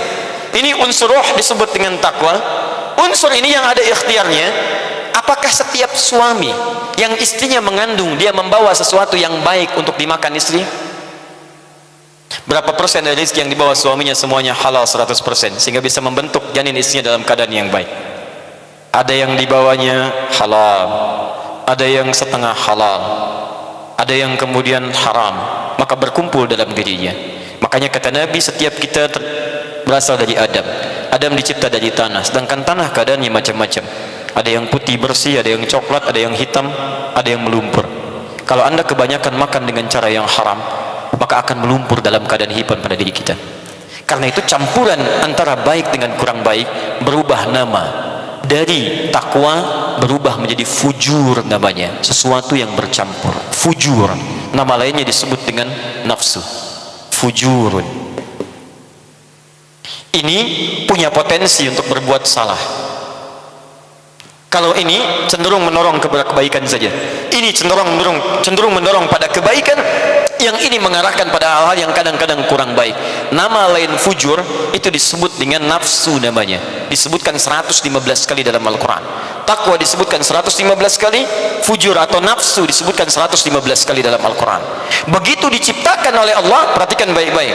Roh ditiupkan kepada fisik. Sumber roh itu takwa. Fisik terbentuk disebut dengan fujur namanya. Begitu menyatu keduanya, maka disebutkanlah kemudian sempurna penciptaan jiwa manusia. Tertanam dalam dirinya jiwa takwa dan jiwa fujurnya. Dalam diri kita ketika roh sudah masuk, maka bergabunglah takwa dengan fujur. Quran surah 91 ayat 7 sampai dengan 10.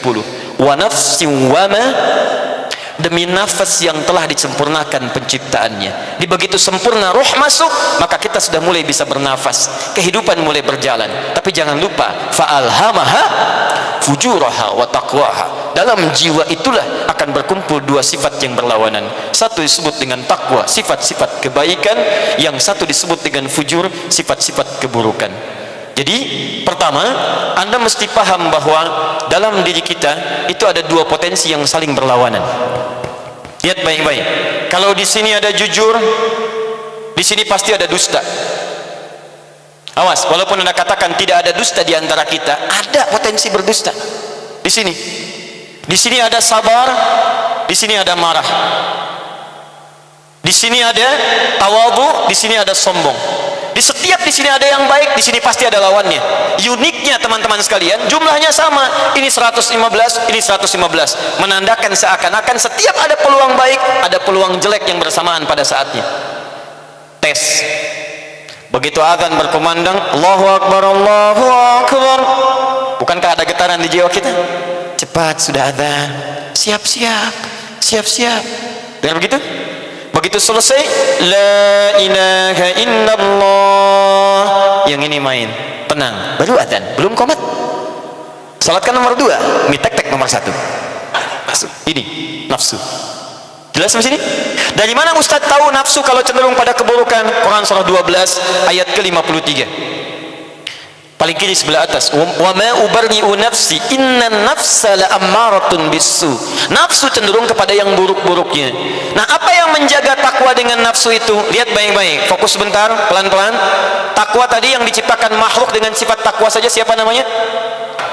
Maka malaikat mendorong kita untuk meningkatkan sifat takwa ini. Malaikat disebutkan 88 kali dalam Al-Quran. Tapi ingat, saat bersamaan ada musuh yang sudah berjanji kepada Allah meminta untuk diberi peluang menggoda anak cucu Adam dari depan, dari belakang, kanan, kiri, supaya mereka menjauh dari ketaatan kepada Allah. Dia meminta kepada Allah untuk memanfaatkan dua potensi ini, yang satu saja dibanding dua ini. Minta pada Allah, ya Allah berikan saya kesempatan menggoda manusia di salah satu di antara kedua ini. Dari sini mustahil, maka dia minta kepada Allah untuk memanfaatkan yang ini. Bagian tertentu dari sesuatu disebut dengan nasib namanya. Sesuatu yang ditetapkan disebut dengan mafruḍah. Buka Quran surah keempat ayat 119, paling kanan sebelah bawah. Ya, la'attakhidanna min ibadika nasiban mafruḍah. Ya Allah berikan saya kesempatan ya Rabb, dari ayat 116 ya sampai ayat 119 supaya maksimal bacaannya. Ya Allah, beri saya kesempatan ya Rabb, saya akan goda mereka, saya akan sesatkan mereka, dan beri saya keleluasaan untuk menggoda satu bagian di antara dua sumber penciptaan manusia. Ini nafsu. Ini dikuasai oleh malaikat, didorong, ini didorong oleh setan. Setan di Quran disebutkan sebanyak 88 kali. Ini 115 kali, ini 115 kali, ini 88 kali, ini 88 kali. Simpan dulu setannya. Sekarang saya berikan gambaran pada Anda untuk memahami makna intinya. Kalau di dalam rumah berkumpul orang marah dengan orang sabar, kira-kira kehidupan di rumah tenang tidak? Baik, kalau istri sabar, suami sabar, tenang tidak? Tenang. Kalau istri sabar, suami pemarah, tenang tidak? Tidak. Kalau istri cerewet, suami misalnya sabar, tenang tidak? Tidak, karena setiap waktu akan bertemu. Mau senyum, yang satu marah. Kenapa senyum? Sabar. Kenapa bilang sabar? Gak apa-apa. Kok gak apa-apa? Gak akan pernah tenang. Jadi selalu bergejolak. Di tempat ini, itu selalu ada gejolak. Gak pernah tenang keadaan diri kita. Kadang satu minta begini, kadang satu minta begitu. Baru bangun sudah pengen sesuatu. Yang satu minta, ayo bangun wudhu. Yang satu cek dulu status di WhatsApp. Naik begitu. sesuatu yang tidak pernah tenang, berbolak-balik, dalam bahasa Arab disebut dengan qoluba namanya. Qaf lam ba. Sifatnya disebut dengan qalbu.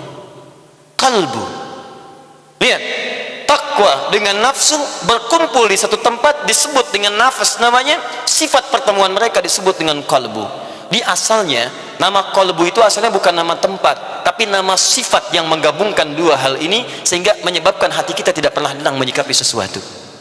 Kadang ingin menangis, tiba-tiba setelah menangis bahagia lagi.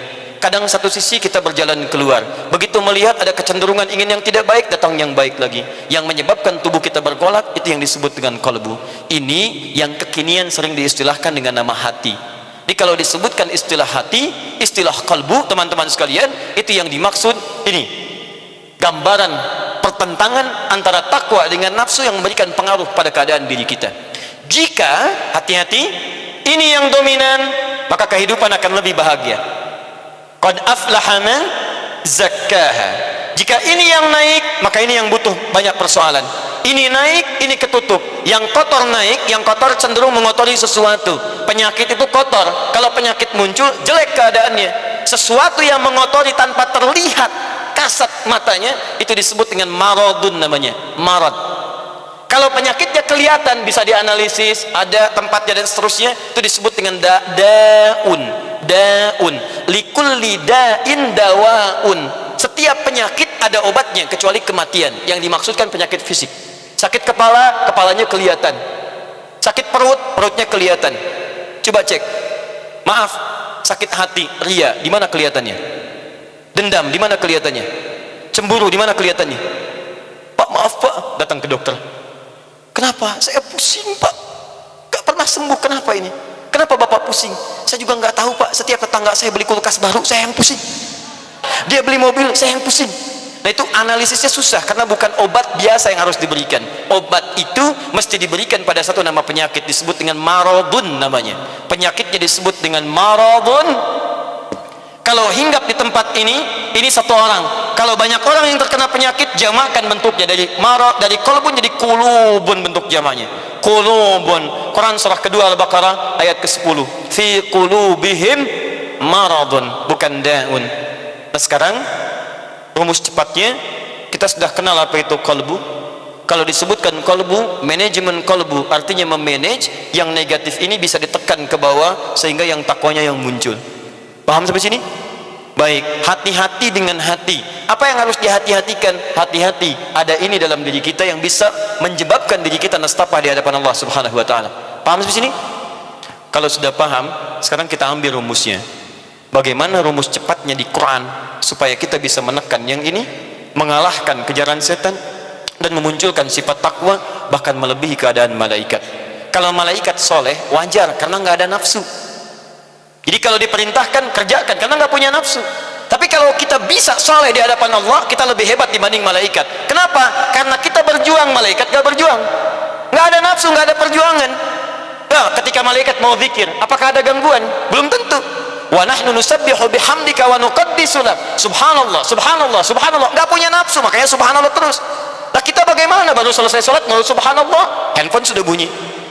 Mau subhanallah, alarm mobil sudah bunyi. Mau subhanallah, jemuran belum diangkat, hujan. Mau subhanallah, dengan bunyi di belakang somai. Subhanallah, somai, subhanallah, somai, subhanallah, somai. Ayo, cek. Ada perjuangan di sini. Nah sekarang bagian terakhirnya, apa rumus cepat dalam Al-Quran untuk bisa menaklukkan ini semua? Ada dua. Satu, dua. Tahan, saya terlampau cepat? Tidak baik. Bismillah. Yang pertama, tadi yang punya roh siapa? Yang punya qalbu siapa? Baik, maka jika Anda ingin terjaga keadaan diri dan melebihi yang lainnya, rumus kehidupan mengatakan cari yang terkuat yang bisa melindungi Anda. Anda punya masalah, Anda adukan kepada yang terkuat. Bisa ayah Anda, bisa pada polisi dan sebagainya. Nah sekarang polisi tidur. Ada, betul, ya kan? Sudah, polisi itu baik ya, nggak semuanya seperti yang dibayangkan. Sama seperti kita juga, banyak yang soleh-soleh. Saya kalau ngajar di Mabes, Masya Allah, ada yang bintang 2, adzan dan sebagainya. Kita bantu tugasnya supaya jadi lebih baik untuk semuanya, keseluruhannya, siapapun dan apapun bagian dari tugasnya. Jangan ngasih merepotkan. Kadang-kadang mau ke pengajian masih ngerjain polisi juga, dibuput, jalan cepat-cepat ya, lewatin lampu merah, polisi kan menunaikan tugas, berhenti. Baik, kenapa Pak? Anda ini luar biasa, coba STNK. Ada Pak? SIM? Ada? Tahu ada lampu merah di sini? Tahu Pak. Kenapa kamu lewat? Saya tidak tahu ada Bapak. Udah. Di sini satu. Nah ini, Anda harus cari orang terkuat. Polisi kuat, tentara kuat, tapi punya keterbatasan, masih tidur, ya kan? Sedangkan setan, mohon maaf, dalam tidur pun dia mengganggu, tapi dia ngantuk. Ya, karena itu dia gantian. Ada setan siang, ada setan malam. Betul, hati-hati. Setan malam beda dengan setan siang. Anda nggak percaya silahkan. Di keadaan malam akan berbeda. Makanya ketika Anda ibadah di malam hari, kehusyuannya tingkat tinggi. Quran surah 73 ayat ke-6. Inna nasyi'atal laili hiya asyaddu wat'an wa aqwa muqila. Jadi begitu Anda bicara, berdoa, istighfar, itu sentuhan ke jiwa tinggi, bisa tobat Anda. Setan nggak mau kerja keras, dia lulu lantak seketika. Makanya pangkat setan malam lebih tinggi daripada pangkat setan siang. Begitu dia naik malam, dia goda supaya nggak bangun. Sebab kalau istighfar, selesai kerja keras dia. Coba bisa bayangkan nggak? Anda sholat siang 4 rakaat lewat teman-teman tempat yang biasa Anda kunjungi. Maaf ya, di rumah ada meja makan, kamar mandi biasa, ke masjid jalan lancar siang. Begitu malam, baru bangun sudah berat. Cek silakan. Begitu Anda bangun lagi, siap keluar, sudah ada bunyi sedikit, yang terbayang di mata sudah lain, di kepala sudah beda. Hati-hati. Awas, ada malampir pakai konde. Bisa dia sebelah sana, bajunya putih. Cek dan sebagainya. Ada beda. Makanya yang harus Anda lakukan, Anda harus berlindung kepada yang Maha Kuat, yang tidak mengantuk apalagi tidur. Maka turunlah ayat di sini untuk menaklukkan itu semua. Quran surah kedua ayat 255, paling kiri pertengahan. Allahu la ilaha illa huwal hayyul la ta'khudhuhu sinatun wala naum. Maka cara pertama, Anda harus membangun kedekatan dengan Allah Subhanahu wa taala. Kalau hati Anda ingin dijaga, dijauhkan dari pengaruh nafsu, maka bangun kedekatan dengan pemilik kalbu. Bangun kekuatan, bangun hubungan terbaik. Apa diantaranya? Lihat baik-baik. Sumber kebaikan di kalbu tadi apa namanya? Takwa. Kalau Anda lihat 115 kali disebutkan kalimat takwa, di antara bentuknya ada 2 jenis klasifikasi takwa di Quran. Pertama, hubungan dengan Allah disebut dengan hablu minallah, al-bu'du rabbani. Kedua, hubungan dengan manusia, al-bu'dul insani. Ketika Allah menyebutkan kalimat takwa pertama di Quran, itu yang disebutkan adalah kalimat ibadah, membangun hubungan dengan Allah dalam bentuk ritual. Contoh, Quran surah 2 ayat 2 sampai 5. Dzalikal kitabu la raiba fi hudal lil muttaqin. Siapa orang takwa di situ? Lihat, kalau Anda ingin menutup yang nafsu, Anda mesti naikkan takwanya kan? Bagaimana cara menaikkannya? Diinformasikan oleh Allah. Dzalikal kitabu la raiba fi hudal lil muttaqin. Siapa orang takwa itu? Lanjutkan ayat ketiganya. Alladzina yu'minuna bil ghaib wa yuqimunas shalah. Salat disampaikan di situ. Cara membangun hubungan dengan Allah, salat. Begitu Anda salat, Anda tingkatkan. Apa tujuan salat? Membentuk karakteristik takwa. Begitu takwa meningkat, ini ditutup oleh Allah Subhanahu wa taala. Hubungan Anda dengan Allah baik, maka yang buruk-buruk akan ditepikan oleh Allah Subhanahu wa taala. Makanya disebut ibadahnya dengan salat. Tulisannya begini, salatun, ini yang tunggal. Dari kata silah, seakar dengan kata silah. Dari kata wasala yasilu silatan, silah, hubungan erat yang sulit dipisahkan. Silaturahim, Anda kumpul, Anda beri namakan silaturahim. Kenapa Anda kumpul? Untuk membangun hubungan yang erat yang sulit dipisahkan. Kapan hubungannya? Bukan saat kumpul. Kalau Anda kumpul-kumpul nanya, wajar, orangnya ada di depan Anda. Yang dimaksud silaturahim itu kalau sudah pecah, kalau sudah menyebar ke sana kemari, Anda masih ingat dengan pertemuan itu. Anda doakan teman Anda, dalam sujud Anda mohonkan kebaikan, Anda tunjukkan hidayah bagi akhwat yang belum berhijab, bagi teman yang belum mau ke masjid, doakan. Itu yang disebut dengan silah. Ketika hubungannya kuat dengan makhluk disebut dengan silah. Menata hubungan baik dengan Allah supaya kuat dan bersanding dengan ketetapan Allah dimanapun berada, itu disebut dengan salat namanya. Salatun, ibadah yang melatih Anda terhubung dengan Allah. Makanya kalau berhasil, bukan cuma di masjid ingat Allah, Anda keluar masjid ingat Allah, tahu diawasi, tahu dilihat, karena punya hubungan. Mustahil orang yang punya hubungan dengan Allah, mohon maaf ya, bisa mengerjakan sesuatu yang tidak Allah sukai. Kalau Anda keluar dari sini, ingat Allah, Allah suka yang keluar kiri bukan kanan. Maka ketika Anda langkahkan kanan, akan tarik lagi. Anda punya hubungan yang kuat, Anda akan keluarkan kiri. Mustahil Anda keluar, teman-teman sekalian, menggunakan sandal kawan Anda, mustahil. Karena ketika Anda akan gunakan kaki itu untuk mengukur kaki Anda, menggunakan alas kaki yang bukan punya Anda punya hubungan dengan Allah, itu bukan punya kamu. Palingkan, maka Allah akan bimbing kaki Anda untuk memalingkan pada sandal yang lainnya.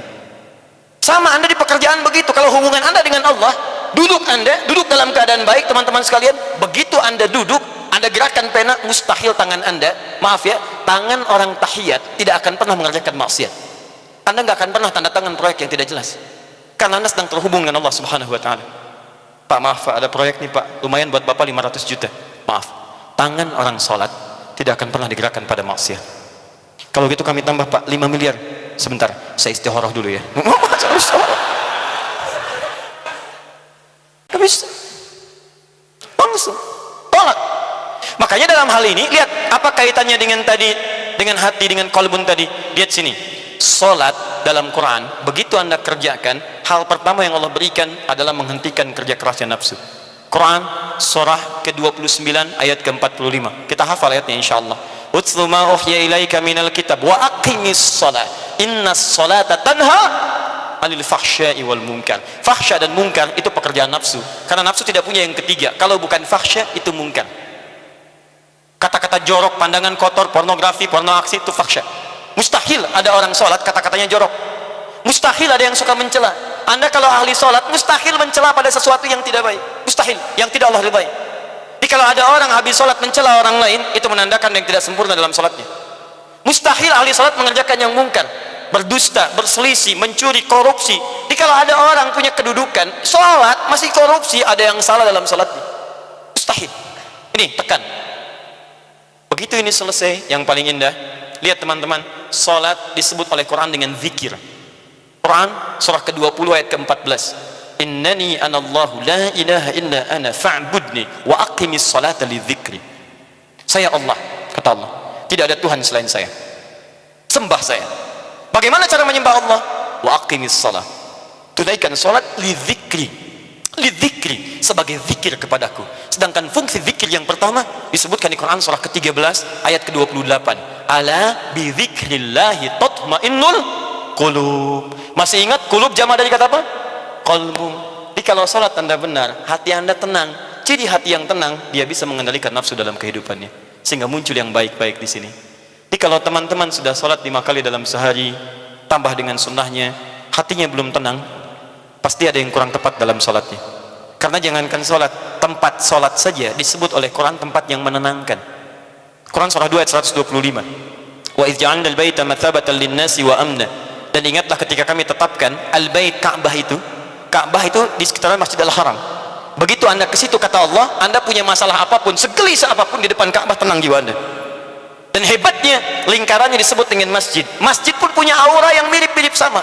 Gak percaya silahkan, Anda dari rumah datang ke masjid, begitu dibuka pintu masjid, melangkah, ada ketenangan tersendiri. Ada lain teman-teman. Makanya saya beri saran sedikit ya, ikuti pola sahabat dulu. Itu mereka apapun pekerjaannya, ada pengusaha, ada pedagang, macam-macam, itu kalau selesai bekerja, itu nggak langsung ke rumah Pak, teman-teman. Mereka mampir ke masjid. Begitu keluar dari masjid, yang dibawa itu aura masjid. Dia nyampe rumah itu bukan aura pekerjaan.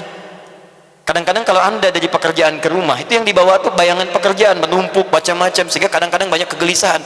Coba mampir, begitu keluar, sudah ada ketenangan dalam jiwa. Enak, tenang. Saking tenangnya masuk, salat 2 rakaat, lebih tenang lagi. Duduk, atasnya AC, tidur aja gitu kan. Paham ya? Satu. Jadi cari semua bentuk hubungan dengan Allah, itu akan menguatkan jiwa Anda. Di antara kalimat zikir nanti turunkan, ada salat, ada baca Quran. Makanya kalau nggak percaya silahkan, Anda sedang gelisah, buka Quran, sudah.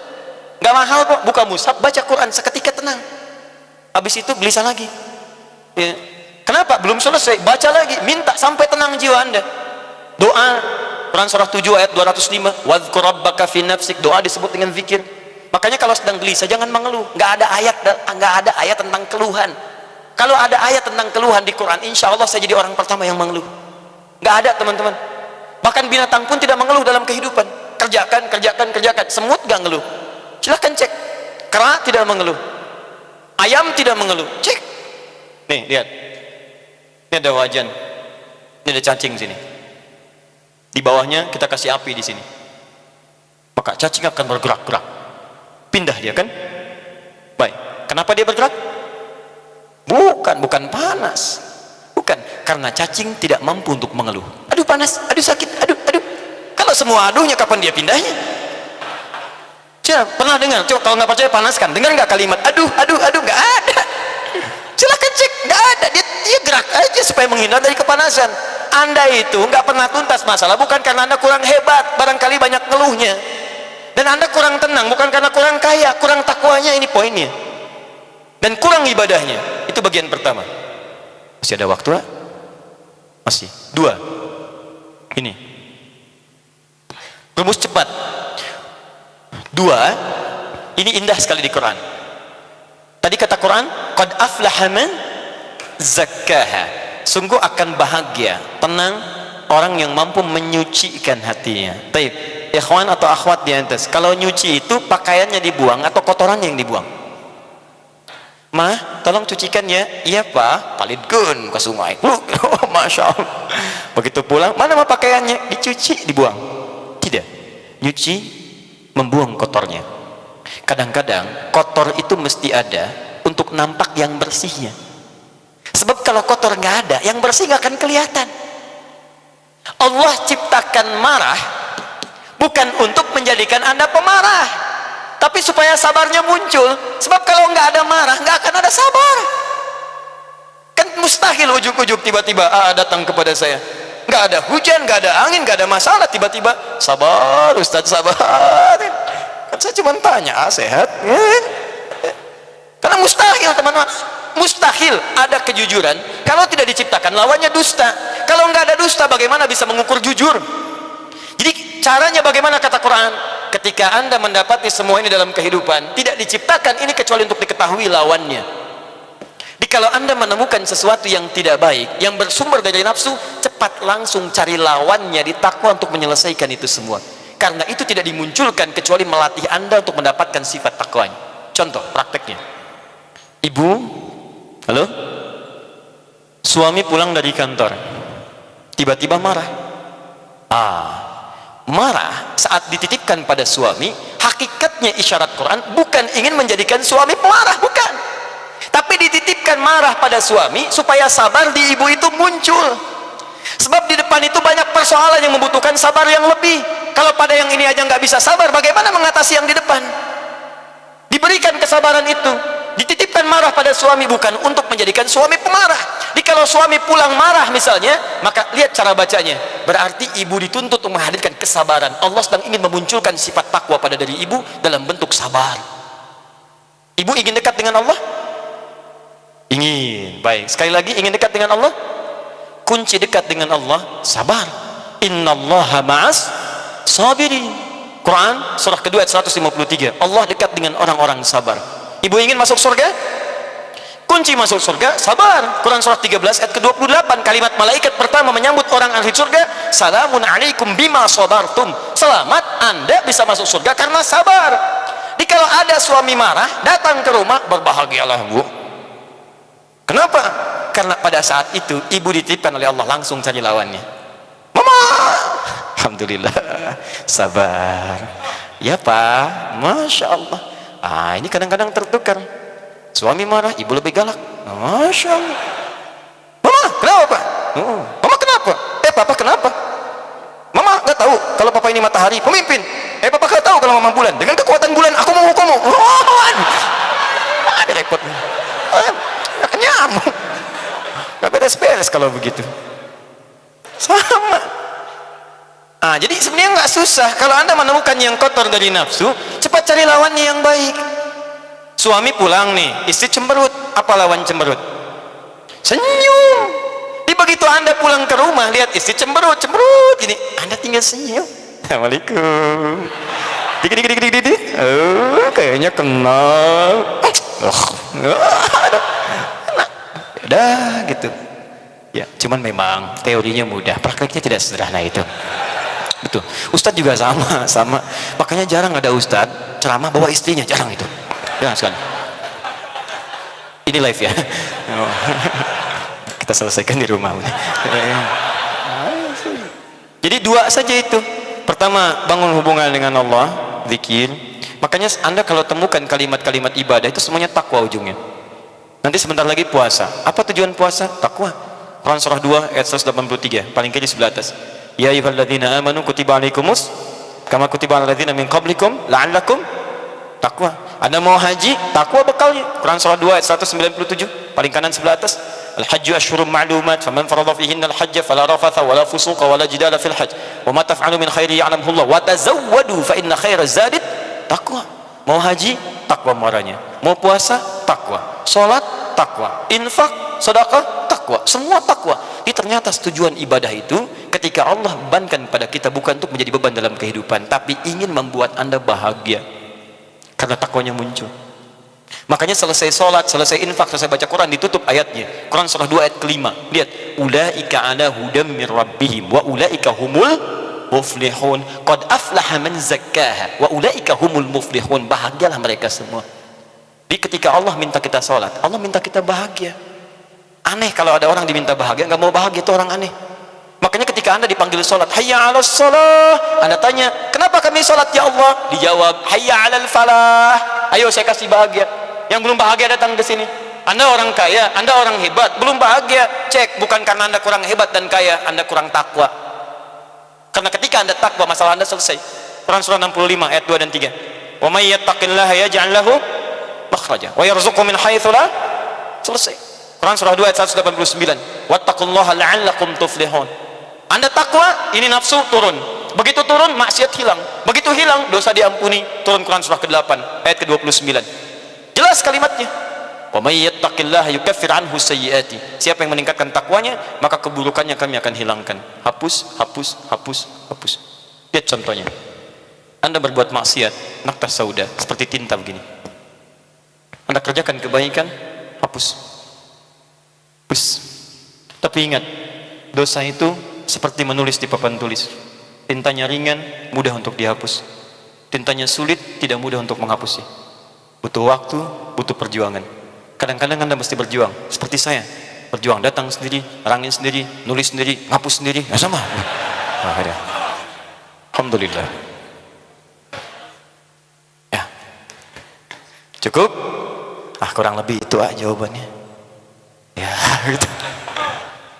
Ya, cukup. Giliran saya yang dibawa nih. Masya Allah, Masya Allah. Alhamdulillah, Masya Allah. Pertanyaannya sedikit, jawabannya sepapan tulis, nulis sendiri, ngomong sendiri, menghapus sendiri. Masya Allah. Barokah Ustaz. Saya sudah lama membahas manajemen kolbu, tapi baru sekarang artinya saya. Jazakallah Ustaz. Dari tadi tafakur, ya Allah. Mudah-mudahan sesudah ini penjelasannya lebih pas, karena sudah ada rekamannya. Nanti dibuka lagi, dipelajari lagi. Saya lihat teman-teman juga sibuk mencatat, nggak kekejar ya nggak. Pertama mah nggak ada catatannya. Sahabat-sahabat sekalian, ada yang luar biasa penting kita pahami bahwa pertemuan ini bukan kebetulan. Tidak ada yang kebetulan. Allah yang Maha Kuasa mengatur beliau ada di sini. Saya pun seperti saudara tahu, Senin Selasa Rebo kan bagian di kerajaan Jakarta begitu, di negara bagian Jakarta. Tapi hari ini alhamdulillah, kalau ngitung gak kekejar Ustaz. Saya sudah mau kendaraan di sini tidak ada. Ada mobil kecil, wah, ke Bandung tidak jelas kemacetannya. Ada teman yang mau nunggunya di jalan. Masya Allah, ada mobil polisi. Jadi saya naik mobil polisi, tidak dikawal ya, karena saya ikut di dalam. Kalau tidak naik kendaraan mobil polisi itu perkiraan sampai di sini mungkin 7:30 atau jam 8. Saya tidak paham lebih banyak tentang ilmu ini, Masya Allah. Jadi syukurilah semuanya sudah karunia Allah. Pasti tidak ada sia-sia nih. Kenapa Allah takdirkan di sini? Tahu kira-kira apa? Supaya kita bisa mengamalkannya. Atau itu mas sederhana pisan, tidak usah walau-walau. Supaya kita bisa bermujahadah. Ini bekal untuk Ramadan kita, benar? Jadi mudah-mudahan sesudah pulang dari sini kita ada tekad tuh yang tadi tuh, yang 115 lawan 115 88 lawan 88 apal. Saya baru sadar saya bisa ngapalin, hadirin. Nah, jadi mudah-mudahan sesudah dari sini kita sudah punya tekad, ya. Kalau saya mah punten Ustaz, rumusnya lebih sederhana, boleh? Namanya PDLT. Apa PDLT? Nanti tolong dicarikan rumusnya yang itu ya. Kayak saya ceramah manajemen kolbu sekian lama, baru sekarang saya ngerti ya runtunan Qur'annya dan hadisnya. Nah seperti itu PDLT disimpelkan, perbaiki diri dan lakukan yang terbaik. Kayaknya ini cocok dengan takwa nggak Ustaz? Satu papan tulis lagi kelihatannya ini. Iya. Itu ada di Quran surah 11 ayat 13. Benar ada itu?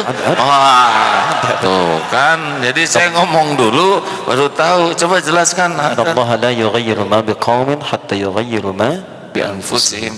Itu pakai inna. Inna itu ada taukid. Taukid itu huruf penguat, penegas.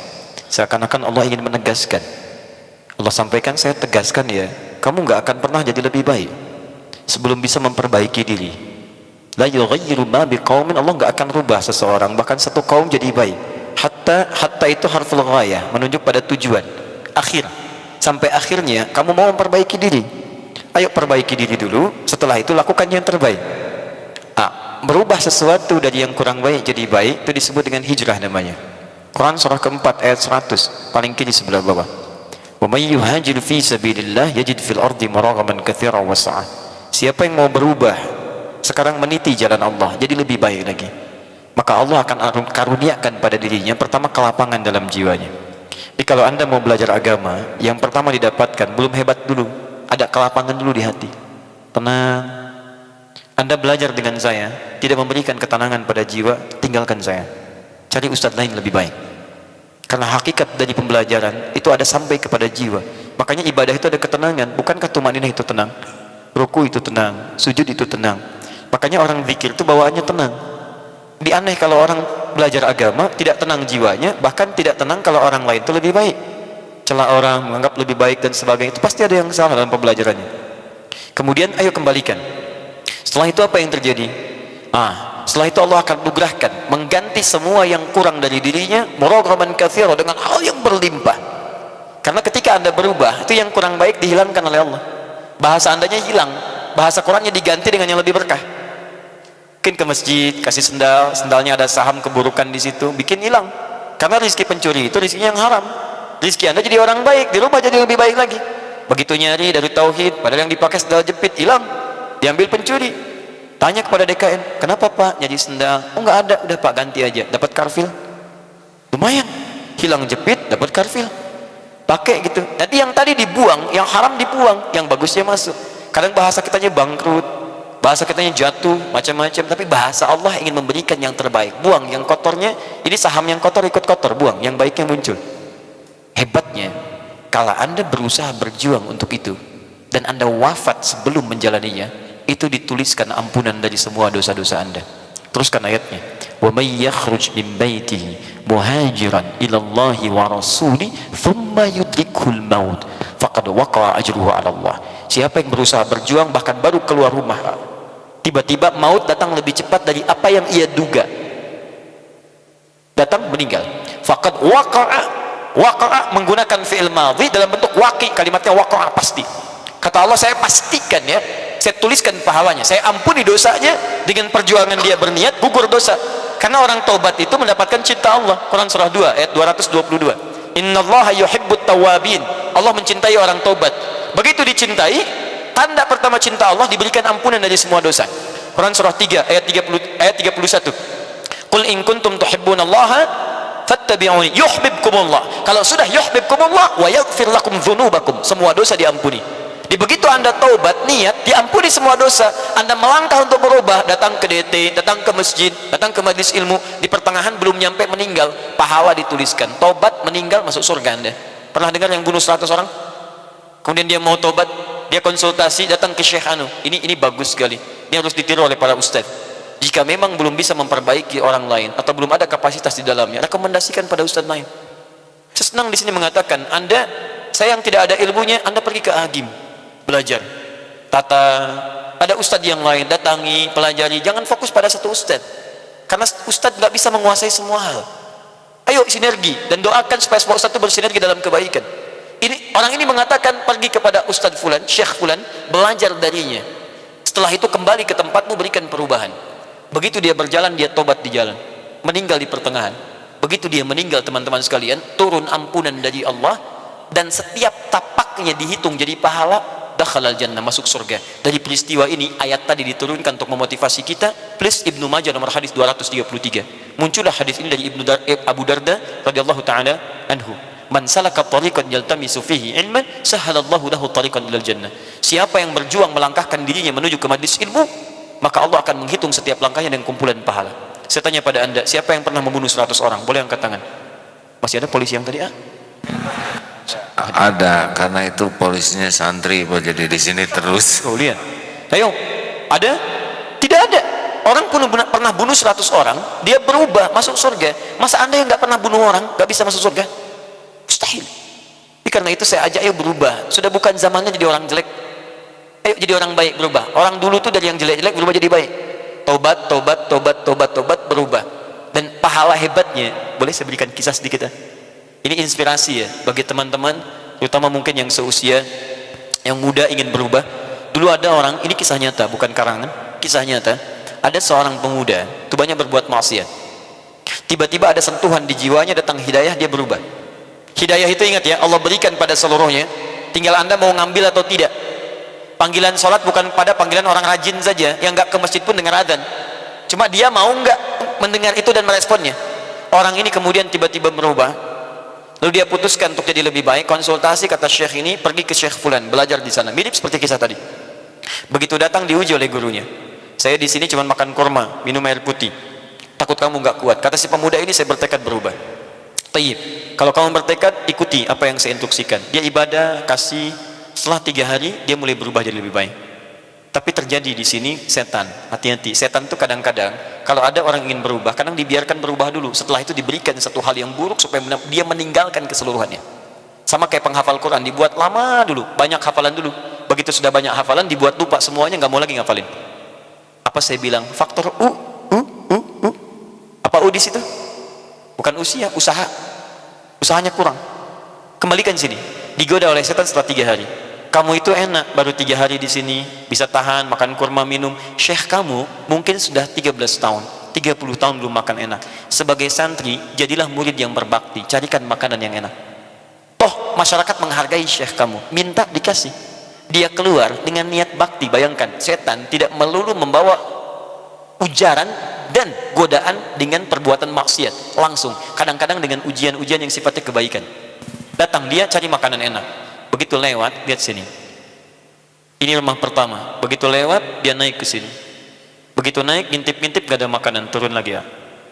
Jalan lagi, begitu lewat sini, cium bau makanan. Begitu naik, dia temukan dari kejauhan satu tungku perapian. Kemudian dia datang ke situ, begitu dibuka, dia melihat terong baunya sudah enak, yang sudah matang.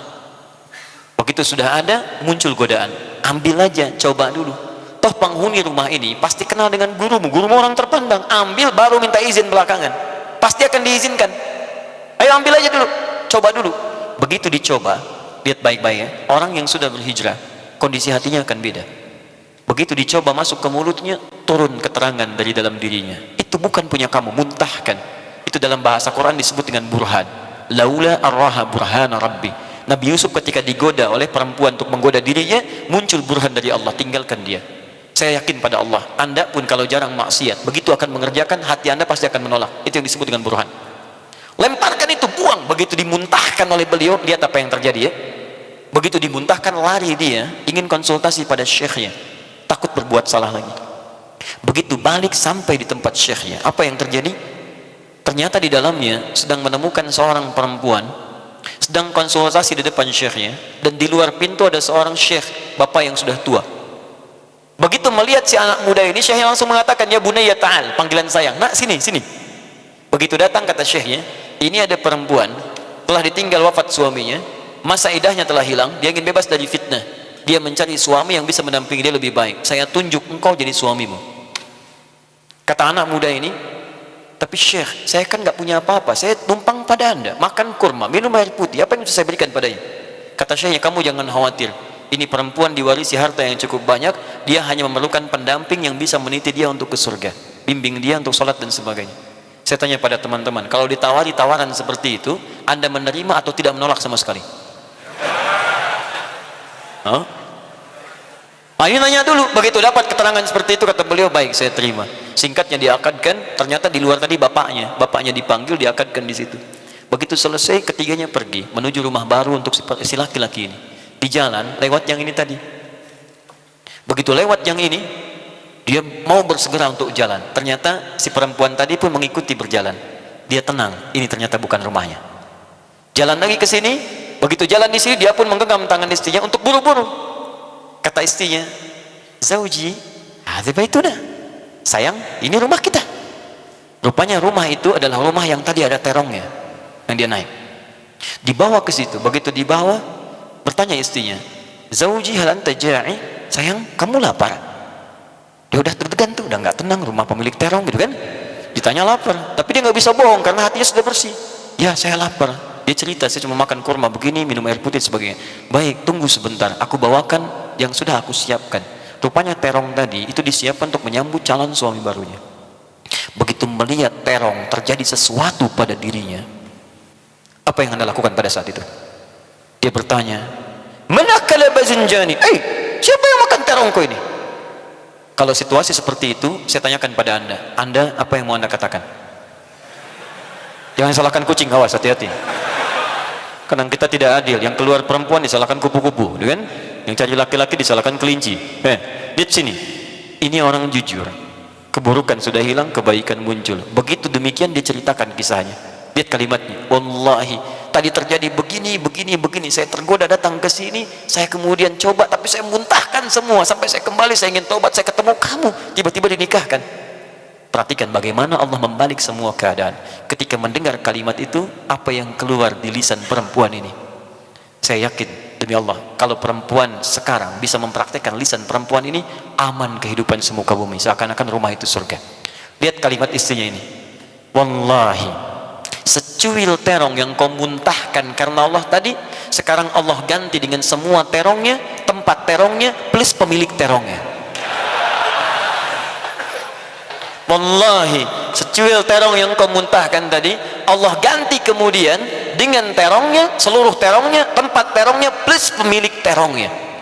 Jadi begitu anda hijrah pada kebaikan, awalnya memang kayaknya nggak menyenangkan, biasa kumpul-kumpul, datang ke masjid, awalnya nggak mudah, tapi begitu anda merasakan kenikmatannya, ketinggalan sekali taklim, gelisah anda, kayaknya saya ketinggalan, silahkan pulang dari sini cari terong, ya. Sekali itu, sekali. Kebetulan tadi waktu ceramah siang di PLN disuguhin terong, dan saya telun semuanya. Apa artinya nih? Masya Allah, Masya Allah. Jadi sahabat-sahabat sekalian, jangan ragu-ragu lah kalau kepada Allah mah. Selama ini kita ngaco diurus oleh Allah, benar? Pertemuan ini kan pertemuan tutup. Pertemuan setiap orang ditutupi aibnya oleh Allah. Setiap orang ditutupi kekurangannya. Kita ini pertemuan orang-orang yang disembunyikan oleh Allah. Benar? Kalau dibuka di antara kita, bubar. Kalau Allah membuka, siapa agim yang sebenarnya, hakul yakin bubar ini.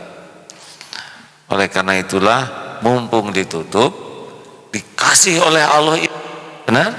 Ilmu tobat, ilmu hijrah, kita kita sudah beda perhitungannya di sisi Allah dengan sebelum dapat ilmu ini. Kalau kita sungguh-sungguh siap-siap, lebih banyak lagi yang akan Allah berikan seperti yang diceritakan tadi. Tapi kalau sudah dari sini dan menyia-nyiakan ilmu ini, wah, gimana hukumnya Ustaz? Satu papan tulis lagi ya Bang. Ini sudah dikasih ilmu, Allah tutupin aib kita. Udah gitu Allah bimbing kita dapat ilmunya. Kalau kita amalkan seperti tadi itu, akan luar biasa pemberian dari Allah. Selain terong, wadah terong, rumah terong, yang punya terong, ya luar biasa. Nah gimana nih kalau udah dikasih ilmu tidak mau mengamalkannya? Baik, termasuk keterangan Al-Quran kita lihat di surah As-Saf, kita lihat bahkan di Al-Baqarah ayat ke-44.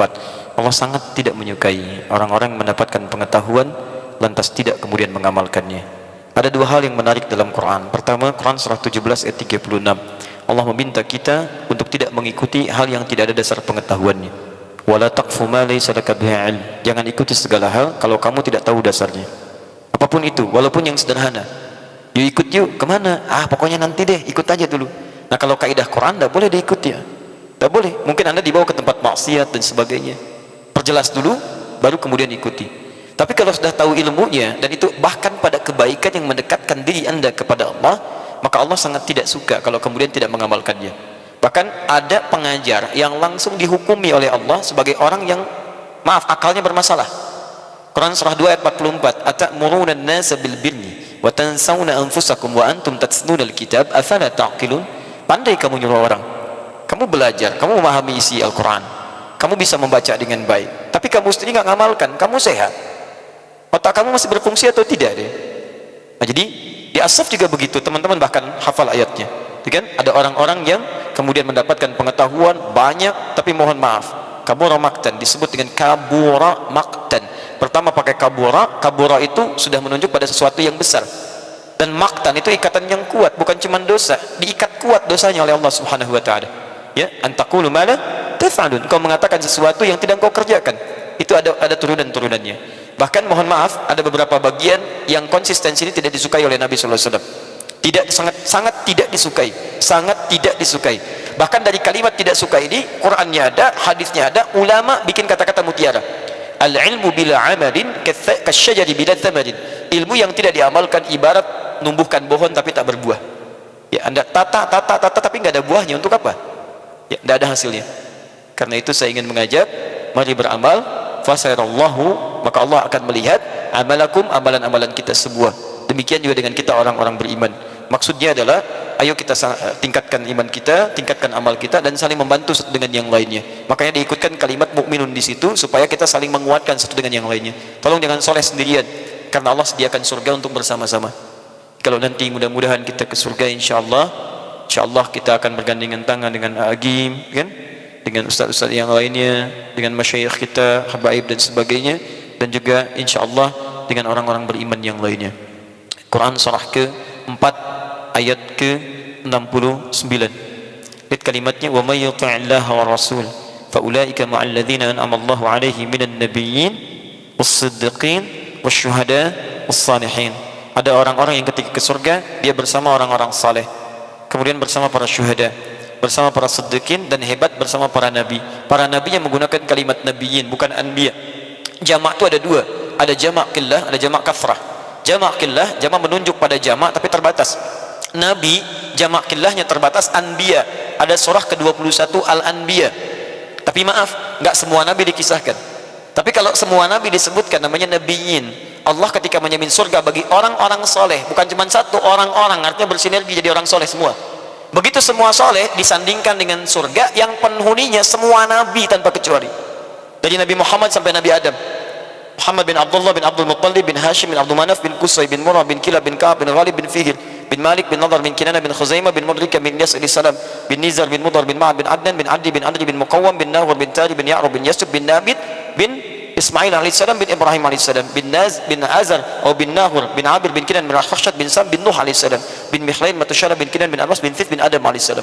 Dari Nabi Muhammad sampai dengan Nabi Adam, Anda bisa menyatu di situ. Maka ini ada tawaran, kalau Anda hafal Quran lebih hebat lagi. Ada ayat khusus di Quran surah 13 ayat 23 sampai dengan 24-nya. Kalau Anda kemudian maksimalkan itu, teman-teman sekalian, Anda bisa menggandeng bapak ibu Anda masuk surga langsung. Jannatu 'adnin yadkhulunaha, ada orang masuk surga Aden. Di Quran disebutkan surah 35 ayat 33, di antara yang masuk surga Aden itu penghafal Quran.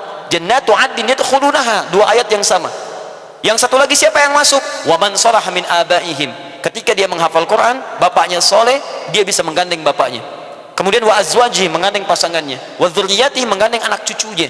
Kemudian ketika masuk, bukan masuk biasa, penghafal Quran ini akan jadi pemimpin.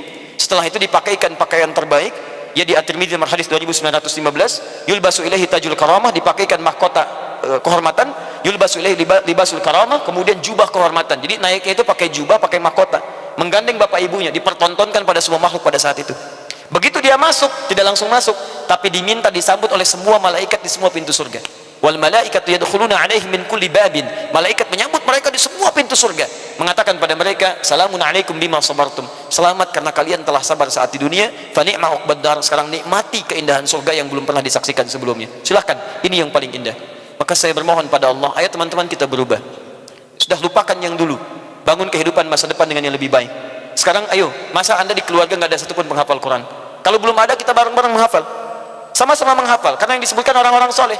Kita gandeng bapak ibu kita, gandeng kerabat kita, gandeng anak cucu, gandeng pasangan kita, dan bersama-sama kita tunjukkan pada dunia, kitalah umat Nabi Muhammad SAW yang merindukan surga itu.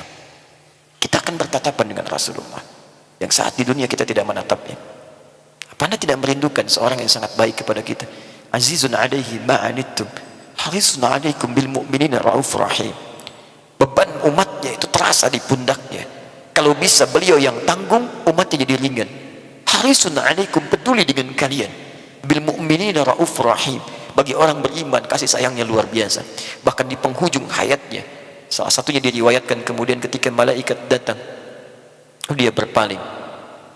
Saya tidak ingin melihat keadaan kekasih Allah dicabut nyawanya. Nabi mengatakan, apakah itu akan terasa sakit? Disampaikan, kullu nafsin dha'iqatul maut. Setiap jiwa akan merasakan maut. Nabi mengetahui jawaban itu. Boleh jadi di antara umatnya ada yang mungkin terasa sakit ketika diambil nyawanya. Anda tahu apa jawaban Rasulullah saat itu? Allahumma ya Rabb, ya Allah, jikalau dalam sekarat maut dicabutnya nyawa ini terasa sakit, maka mohon timpakan seluruh rasa sakit umatku yang akan dirasakan dalam sakaratul mautnya, timpakan padaku saat ini supaya mereka tidak merasakan sakit lagi. Ya Rabb, bila pun kau mengabulkan, bila pun kau mengabulkan, kalau ada kalimat seperti ini, kecil kemungkinan untuk kemudian dikabulkan. Jikapun engkau mengabulkan, timpakan seluruh rasa sakit yang dialami umatku saat sakaratul maut, timpakan padaku saat ini supaya mereka tidak merasakannya lagi. Makanya kata malaikat Jibril di hadis riwayat Al-Hakim di Al-Mustadrak, bu'dan liman dzukirta 'indahu falam yusalli alaihi. Keterlaluan, enggak tahu balas budi, enggak tahu balas budi, keterlaluan, jauh dari rahmat Allah. Umatmu yang disebutkan namanya namun tidak mampu bersalawat kepadamu. Bahkan dalam salawat pun Nabi masih memohon kepada Allah, berikan 10 kali lipat ya Allah dari apa yang dia katakan. Man shalla alayya salatan wahidah sallallahu alaihi asra salawat. Di mana keindahannya? Di dunia sudah tidak bertemu, di akhirat tidak berjumpa. Kerugian yang luar biasa nasabahnya. Karena itu ayo kita saling bantu juga dari tauhid, bantu agim, bantu dengan doa, bantu dengan apa yang kita bisa maksimalkan. Doakan para ustadz bisa bersatu. Jangan pernah mengharapkan saudara kita itu terlempar ke dalam neraka. Kalau ada yang kurang, bantu, jangan celah, doakan, dorong, dan semoga kita diampuni oleh Allah Subhanahu wa taala. Amin ya Allah ya Rabbal Alamin. Hadirin sekalian, jam 9, mudah-mudahan apa yang diungkapkan beliau menjadi jalan kita termotivasi untuk lebih merindukan perjumpaan dengan Rasulullah sallallahu alaihi wasallam. Dunia hanya mampir sebentar. Mari kita perbaiki sholat kita, ibadah kita, tepat waktu berjamaah di masjid, dan pada saat yang sama mari kita bermujahadah seperti yang disampaikan tadi, untuk melakukan lawan dari keburukan. Mudah-mudahan dengan mujahadah itu Allah memberikan kepada kita qalbun salim, hati yang sehat, yang bisa menjadi jalan kita berjumpa dengan Allah, juga jalan kita berjumpa dengan Rasulullah Jazakallah khair Ustaz. Subhanakallahumma wa bihamdika asyhadu an la ilaha illa anta astaghfiruka wa atubu ilaik. Amin ya Allah. Teman-teman sekalian, saya kira terima kasih diberikan kesempatan. Semoga dan keluarga diberkahi oleh Allah Subhanahu wa taala. Semua keluarga pesantren Darut Tauhid mendapatkan rahmat Allah Subhanahu wa taala. Dan saya ingin mengajak terakhir, kita sekali lagi jangan lupakan untuk bersinergi dalam kebaikan. Terima kasih sekali lagi, jazakumullah khair. Saya mohon maaf jikalau sampai dengan malam ini ada banyak hal yang tentunya sebagai manusia banyak kekurangan dan kesalahan. Silahkan kalau ada yang kurang berkenan Anda sampaikan. Kalau ada yang harus diperbaiki, saya insya Allah akan perbaiki dengan berbesar hati. Kalau saya punya hutang disampaikan supaya saya lunasi. Saya tidak minta apapun, mohon doakan pada Allah supaya Allah mengampuni dosa saya dan kedua orang tua saya. Assalamualaikum warahmatullahi wabarakatuh. Alhamdulillahirabbil alamin. Sahabat sekalian, kita doakan baik di depan maupun dalam ketersembunyian kepada khususnya Ustaz Adi Hidayat, keluarganya, guru-gurunya, orang tuanya, dan juga ustadz-ustadz yang lain, supaya dilindungi oleh Allah dari segala sesuatu yang akan tergelincir dan menggelincirkan, dan semoga diberikan istiqomah. Kita doakan semoga beliau menjadi kekasih Allah. Amin ya rabbal alamin. Sahabatku yang baik, terima kasih. Kami mohon maaf atas segala keterbatasan yang ada di Darut Tauhid ini. Sampai jumpa pada takdir yang akan datang. Kita akhiri dengan doa majlis. Subhanakallahumma bihamdik asyhadu an la ilaha illa anta astaghfiruka wa atubu ilaik. Assalamualaikum warahmatullahi wabarakatuh.